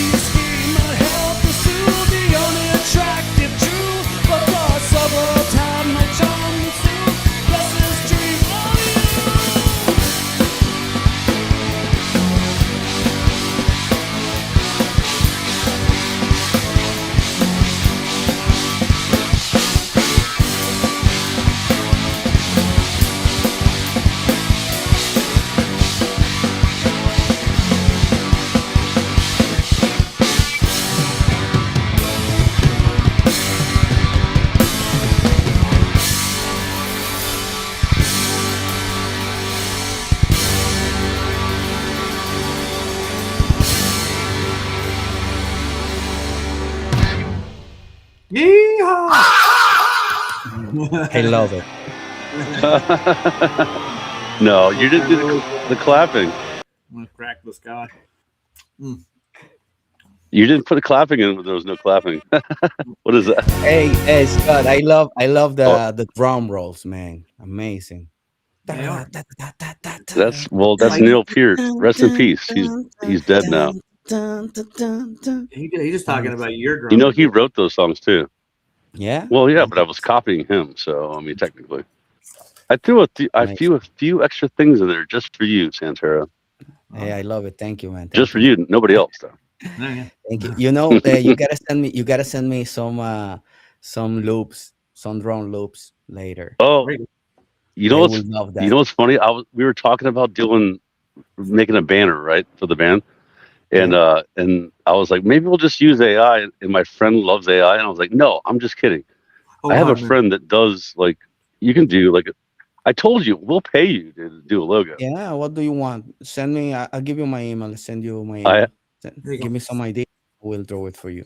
Send. Yeah, I'm tell gonna put it in Roger. the Tell Roger to give me your number, He and has email, it. whatever. I Just don't know if I got his email. yeah, Roger, just give it to him. Yeah. Do Forward. you have it? Do I? Well, I'll send you the. I got the email. clap. Yeah, I got the clap. Yeah, Who also got give the it to clap? Chris. I want to keep in touch with my people as well, you know. Your people?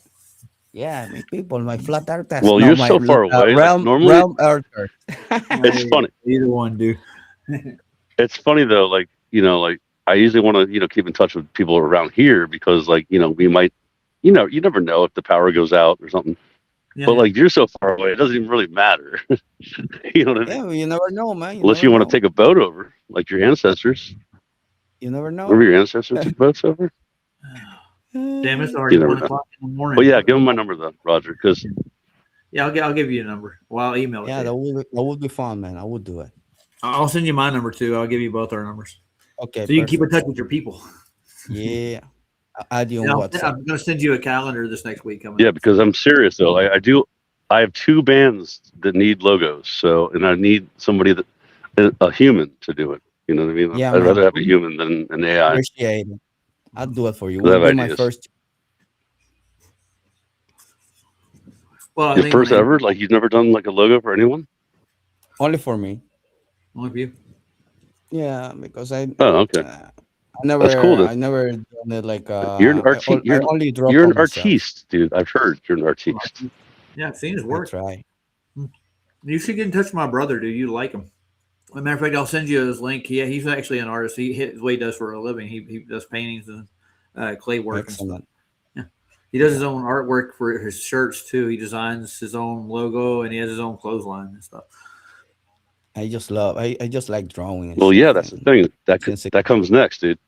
Like on the drum, put a logo sticker on the drum, put a logo sticker on like a big banner, and then shirts, Yeah. maybe a hat. Nice. There you go. Just I'm gonna text you. You tell me what you want, and I'll try to give you some ideas and some. You stuff. heard that here. Yeah, Oh, maybe yeah, some and white that- chick Yeah. on top of the flat Earth, whatever. I don't know. Maybe we can put some stuff in there. Subliminal shit. Yeah, I don't think there's anything to believe when it comes to Yeah, that. totally. Somebody has a belief in there, and I think it's the other side of the story. You got to believe that we're floating in nothing, and we're being pulled around by an invisible force. So that's quite a belief. You can't even test or prove anything to be true for yourself, can you? I'm just throwing that out there. Scott left us. What are we going to do now, Santerre? I'm gonna cry, dude. I'm gonna No, come cry. back, Scott. Yeah, Oh, my glove! I don't know. Why did But- you take away my glove? Take away your white girl. I was so happy with my gravity, and then you took away my gravity. Ah. Don't worry. Hey, I we're was gonna get- thinking of making like a cartoon, something like that. That would be fun. Also, a nice project, like a shorts. you don't grab it. parody. Yeah. Man, I would love that. I'm gonna make one. And I'm gonna send it to you. We're gonna make the boot here in the channel. It's gonna be fun. Well, I'm gonna. But I end gotta her- get in touch with Vlad for this. You make good impressions, So I'm gonna play one more video, and then I'm gonna round her off, Mister. Is it all right with you?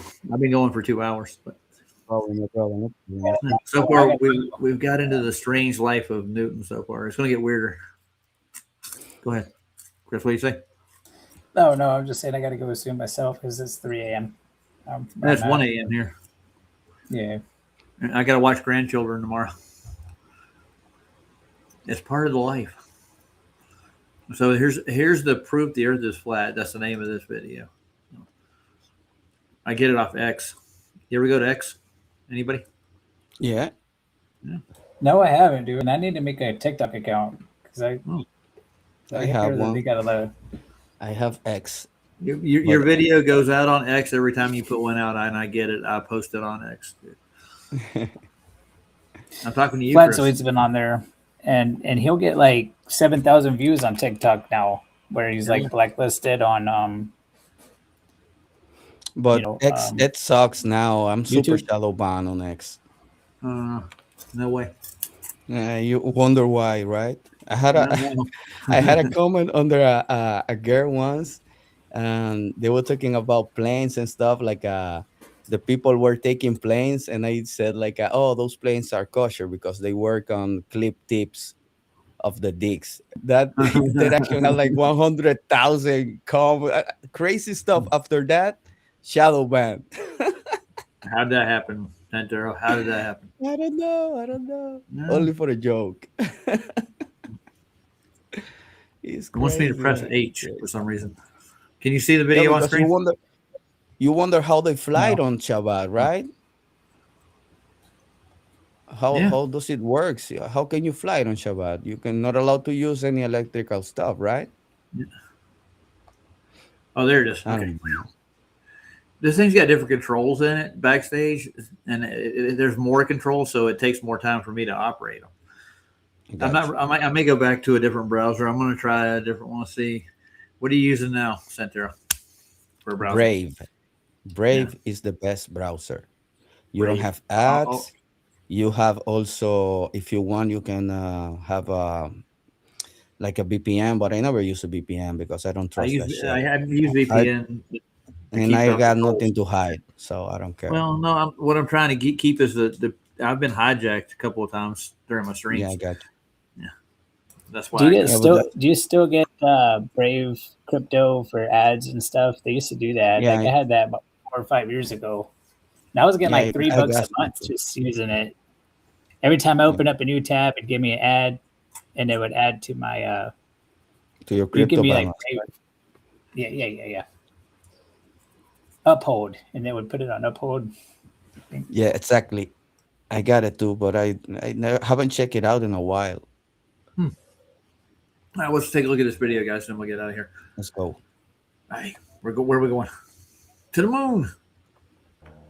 Then why does pressure behave exactly like a sealed container? Measurable, Volume. predictable, consistent. The way only enclosed systems behave. Ooh. Open systems leak, equalize, break down. Atmospheric pressure does none of that. NASA science says. Atmospheric pressure is the weight of air above pressing down. At sea level, it is about 14 pounds per square inch. The higher you climb, the less air above. Pressure drops, clean, logical. But here is what that explanation quietly skips. Open systems do not maintain stable, consistent pressure over time.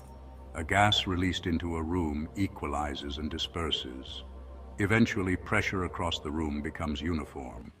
But atmospheric pressure has maintained predictable layers for as long as humans have measured it. Consistent, tiered, like a sealed vessel with controlled internal conditions. A brass barometer on a Victorian windowsill measures pressure the same way one does today. Consistent across centuries, that is closed system behavior. And here is the genuine discomfort. An open atmosphere exposed to cold vacuum should equalize with space. Pressure should bleed outward over time. Layers should destabilize. They have not. For all of recorded history, that stability describes something sealed. On a flat plane model, atmospheric pressure is the internal pressure of a sealed dome environment. Consistent because the system is enclosed. Pressure layers are stable because nothing escapes the firmament boundary. A sealed vacuum flask maintains internal pressure indefinitely. An open container equalizes with the room quickly.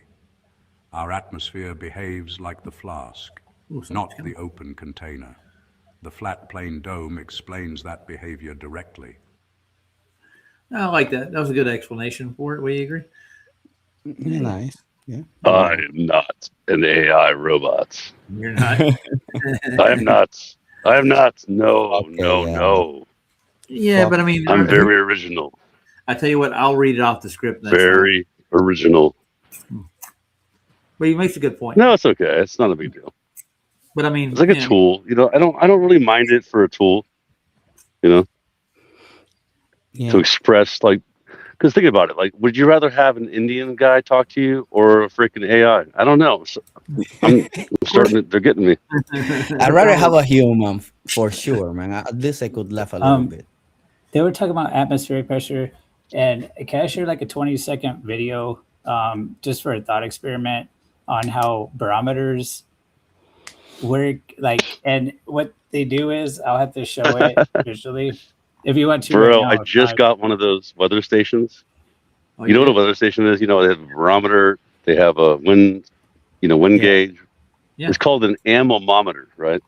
Yeah, And it's interesting because it has a barometer on it. But like, it also says on it, if you live in the southern hemisphere, then you can turn it towards the south and then it'll work normal. But the moon will have a phase that is upside down, you know? I And guess. I'm like, okay, so how is this working? Think about this though. So all of a sudden you can just point it south instead of north. That don't make no sense, dude. No. In this video, a barometer, they take this long cylindrical tube, fill it all the way up to the very top with mercury, and then they have a bowl sitting down there, and she tops it off with the mercury all the way to the top, right? All the way. She sticks her finger up. See how it's filled all the way to the top. Sticks her finger over it, flips it over, puts it in a bowl of mercury. Now it'll stabilize the atmosphere. Well, in the very top now, it'll come out of that cylindrical thing and down into here, and then now there's an air gap. Where did the air come from? That's in the top of this barometer. How is there air? Oh, it shouldn't be. If it was, yeah, it was filled all the way to the brim, flipped it over inside of the mercury. That's what I'm trying to say. Well, Like, it's a really dense. was very the dense- air? How did the air get up and through into the air? Where did it come from? For this Well, barometer. her finger's not a complete vacuum either. You know, it's not sealed on there, so it's not going to keep the air. Well, when she put it in, did you see her put it in? Yeah, I know. But I mean, it's like her finger's not going to. I don't know. She That little down, tiny- she let her finger go while it's down inside of here. She let Yeah, it I know. out when it was.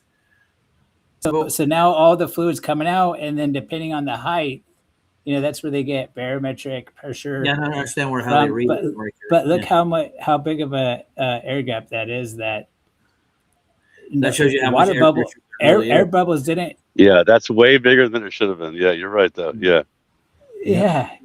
Like, That's how many just like a inches little The 744 millimeters. Well, yeah, that's at. She goes into it's a mercury barometer. But Yeah, yeah, but- you fill it all the way up to the top to where it's overflowing. From what I And remember, like when they make those little mercury packs, when they seal them, there's something about mercury that's so dense that it compresses everything, and I think that. And it's the same thing. It doesn't matter if it's zigzagged; it'll do the same Yeah, yeah. height. You fill all the way up, and it'll come even zigzagged. Don't matter the length of the pipe because it's even longer The length. same It'll stop thing at as the like same- level water, right? Well, the Yeah. whole Yeah, when you point have a zigzag water tube, is the same thing. Yeah. Yeah. Well, there's a it's always going to find its own level. about if you go up 33 feet above water level, that the water doesn't do the same thing above mean sea level. So if you go up 33 feet above that, water acts differently, like its pressure changes. Like it'll stop What do you mean? It's not going to be level across like it's say a whole 100 feet. No, but I've seen people in airplanes with water levels. That's not true. It's a myth I think that somebody made up about the Masons. 33 feet, water acts different. Does it? Yeah, I've been up in mountains thousands of feet up. Well, I've done more reading on it, and they say it's a perfect vacuum in there. Which, if it's a perfect vacuum, it's not able to. It just don't make no sense to me. I'm just trying to get my head around how that air gap is there like that. Well, If you might call it air or lack of air or whatever it is. I think some people have airheads is more like it. But there's some phenomena that you can't explain, like how Mercury behaves. There's nothing else that behaves like Mercury on Earth, is there? I don't think of. Did you see what song I played in with, Scott? I played in with the new Mastodon song just because of the ghost thing. I know. I told you the video was bad. It is bad. It's ugly. I thought I would look at it. I never seen it, so the live version was better. Well, I'm gonna get out of here, guys. Say good night. My internet is Hi, bro. being wacky. All right, man. Everybody's internet's being wacky, dude. I'm on 3 or 4 different streams. Everybody's having technical difficulties. Strange thing. All right, so you got any suggestions to play out with? Well, there was a. Go ahead. Oh, I don't know. La What are your I was cucaracha. just saying there was a tropical storm. Okay, maybe that had. La cucaracha. La cucaracha. La cucaracha. Dam, dam, dam, dam. Ya no puede caminar. What do they say? Alza porque no tiene. They say- Before we go, Action Lab put out This is a missing video a leg. years ago. I'll take a look at it right quick. Oh man, hey, you know what? Now we have a name for a guy. We can call What? him La Cucaracha. The He's cucaracha. gonna be missing a Ooh. leg soon. Oh. Instead of which one? Mr. No, which Boogerman, guy? La Cucaracha. Yeah, We're gonna Bro. call him La Cucaracha. I just saw this. This looks cool. Look at this. Right, we won't go through the whole thing. But this ping pong ball, they speed up to 1,300 miles per hour. Hero's engine. It's essentially a steam-powered rocket engine Oh, that was this is invented the- almost 2,000 years ago. The gay Despite guy. its age, Hero's engine uses the same it's different principles than that still ours. power modern rockets, steam turbines, and jet engines. And to show you just how powerful this ancient technology can be, Oh, he's on there. I'm going to take Okay. Hero's engine to the extreme and use it to spin a ping pong ball to over 18,000 RPM. Hero's engine, or Aeolipile as it was originally known, was invented by Hero of Alexandria around 100 AD. How do It we was know? one of the first examples of thrust. Oh, is that the same- 1600 the same years library before that burned Newton down? described it. Yeah, Let yeah, me yeah. show you how it works. Yeah, the same I bur- put some water burned inside this down. bulb here. If I add enough heat to the bulb, the water inside will start to boil and turn to steam. This quickly increases the internal pressure. The only place that the steam can escape is out these nozzles on the side. Nozzles. The steam is exiting the nozzles in this direction. So the very last kick the molecules give before sent out of the Molecules device kicking. pushes the device in the opposite direction, causing it to spin. For example, I can use the same principle if I want to spin in my chair, but I don't have anything to push off against. that gives If you I more just energy. throw this weight in this Sit and spin, motherfucker. All right. direction, I'll be pushed the opposite direction. Ugh. That It worked. Yeah. Wonder why. There you go. It's the same there's a principle rocket. Oh that my rockets God. use to get to space. In fact, you could say that Hero's engine was the first rocket engine, even though nobody realized it. Stop it there. I think I've got enough. I know how it works. Anyways. Oh my god. George Jetson's jealous. Yo, how can like you have that, dude. proportion in space? George in the Jetson. vacuum? That's funny. How can you get propelled without the medium? What is the I know. medium? Yeah. Where are you gonna You push? can't, but up? they think you can. They think that. It's like if they're going Newton's laws of motion. Like once you're pushed out, but how do you steer yourself? What are you steering yourself through? Can you Yeah. push yourself from a wall without the wall? No, you can't. I'm sorry. That's Action Labs, right? Yeah. I don't yeah, know. yeah. That's actually lab. Same guys that did. Remember the thing we saw, the little thing that went against the terranium or whatever it was, Yeah. the fish terranium thing. I It's like, shared oh, one yeah. that he did. He made fire talk like the burning bush. He used a Oh, yeah, Tesla yeah, I coil. remember. And yeah, that's cool, man. Like, Yeah, I they mean, they you would have think some it's cool ridiculous, experiment. but then you could see that, heck, we could do it ourselves. Well, yeah, of course. you know, it's Wow. definitely possible. I wanna Somebody just do put out that a- when I go to the Dominican. I'm gonna put it in the woods, talking fire. Gonna freak everyone out. Why would you do Dude, that? Roger said you can make a talking fireplace. I thought that was badass. Yeah, man, that's nice. That's awesome. People like come in and get warm by the fire, and you can start just sending messages to them to the fire. Play Hey, some, how's it play going, some man? opera music through it. No, yeah. Oh, Why man. not? Hey, man, I would love to do that prank, because they are very religious in the Dominican. I would love to do that. I might actually do it when I go there Shame on you, and Center. film it. Just electromagnetism, man. Yeah, we should send a message, I might go to the news and everything. Well, we're gonna go under control. All right, we ready, guys? Say good night. Good All right, night, see you guys. brother. Thank you. Thank you. Thank you guys for being up here. Thanks for everybody in the audience watching us. It's always a pleasure. We love you all. Good night. And we'll be back on Newton's Dream in no time. That'll be next stream. I'll be doing the one tomorrow if you want to swing by, Chris. Probably in the evening after I babysit the kids. Okay. We're I gonna think I've been working late, so like 4 or 5 p.m. That'd be 3 p.m. to you. Yeah. Again, out Gotcha. early a.m. I don't know. We'll see. All right. If you're around, let me know. All right, man. I'm getting this thing to share. It's dragging ass. Boom. Boom, boom, boom, boom, boom, boom. There he goes. Work, baby, work. There he goes.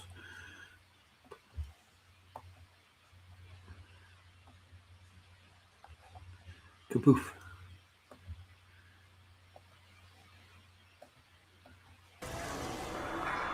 And we're going to have to come to the grips with the fact that they told us exactly what they were going to do. They wrote a document called the Project for a New American Center. Don't ever say I didn't warn you. That's about all one can do. Anything these creatures tell you, the opposite is probably true. Every day their grip is getting stronger. We must not prune the tree of evil any longer.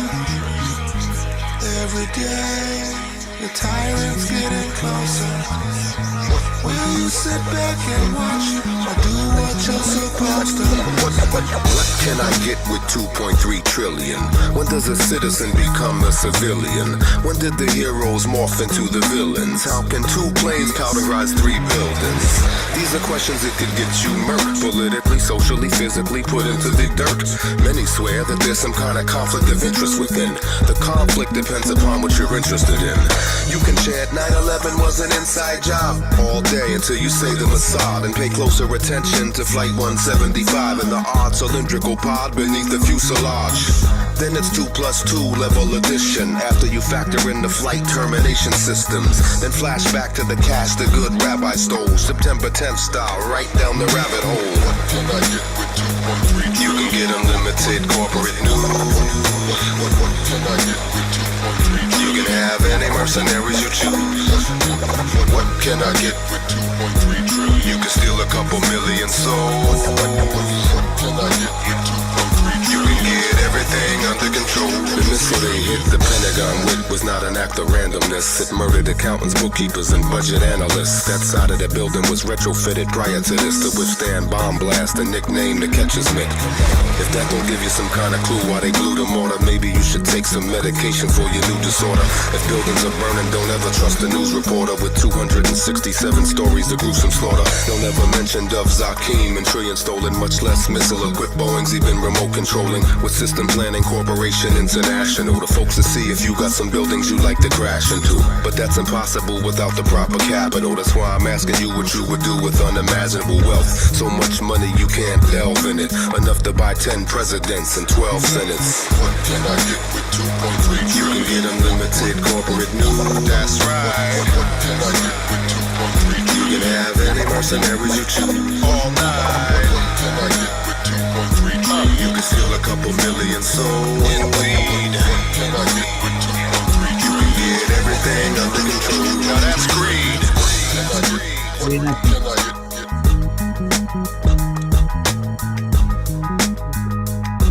Can I get with 2.3 trillion? What can I get? What can I get with 2.3 trillion? What can I get with 2.3 trillion? What can I get? You know, it took me about a year to start hating the 9/11 victims' families. It took me about a year. And I had such compassion for them, and I really, I wanted to help them. That's about a millionth of what you can get with 2.3 trillion. Some clown named Glenn Beck fucking with a Pentagon talking point of how he hates the 9/11 victims' families. But that didn't roll over too well, did it, Glenn? They're well aware they can no longer create a consensus as effectively as they used to. So they parade some other clown on the other side of the spectrum named Geraldo to tacitly give 9/11 truth a 6-minute segment semblance of credence, as if we didn't have that 9 years ago, dummy. The system is designed to make you think anything is funny. Pretty soon you won't be able to buy anything but your monopoly money, dummy. What can I get with 2.3 trillion? What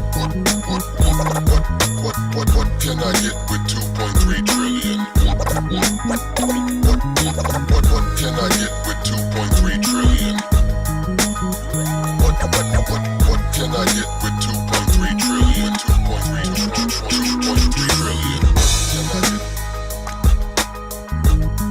If you are going to control any population for any length of time, you must have some measure of consent. It's exceedingly difficult to see how pure terrorism can function indefinitely. It can function for a fairly long time, but I think sooner or later you have to bring in an element of persuasion, an element of getting people to consent to what is happening to them.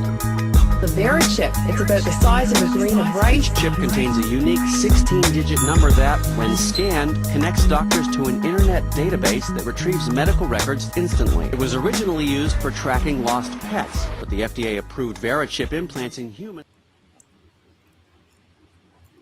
These are the reels of fun. Night, guys. Signing out.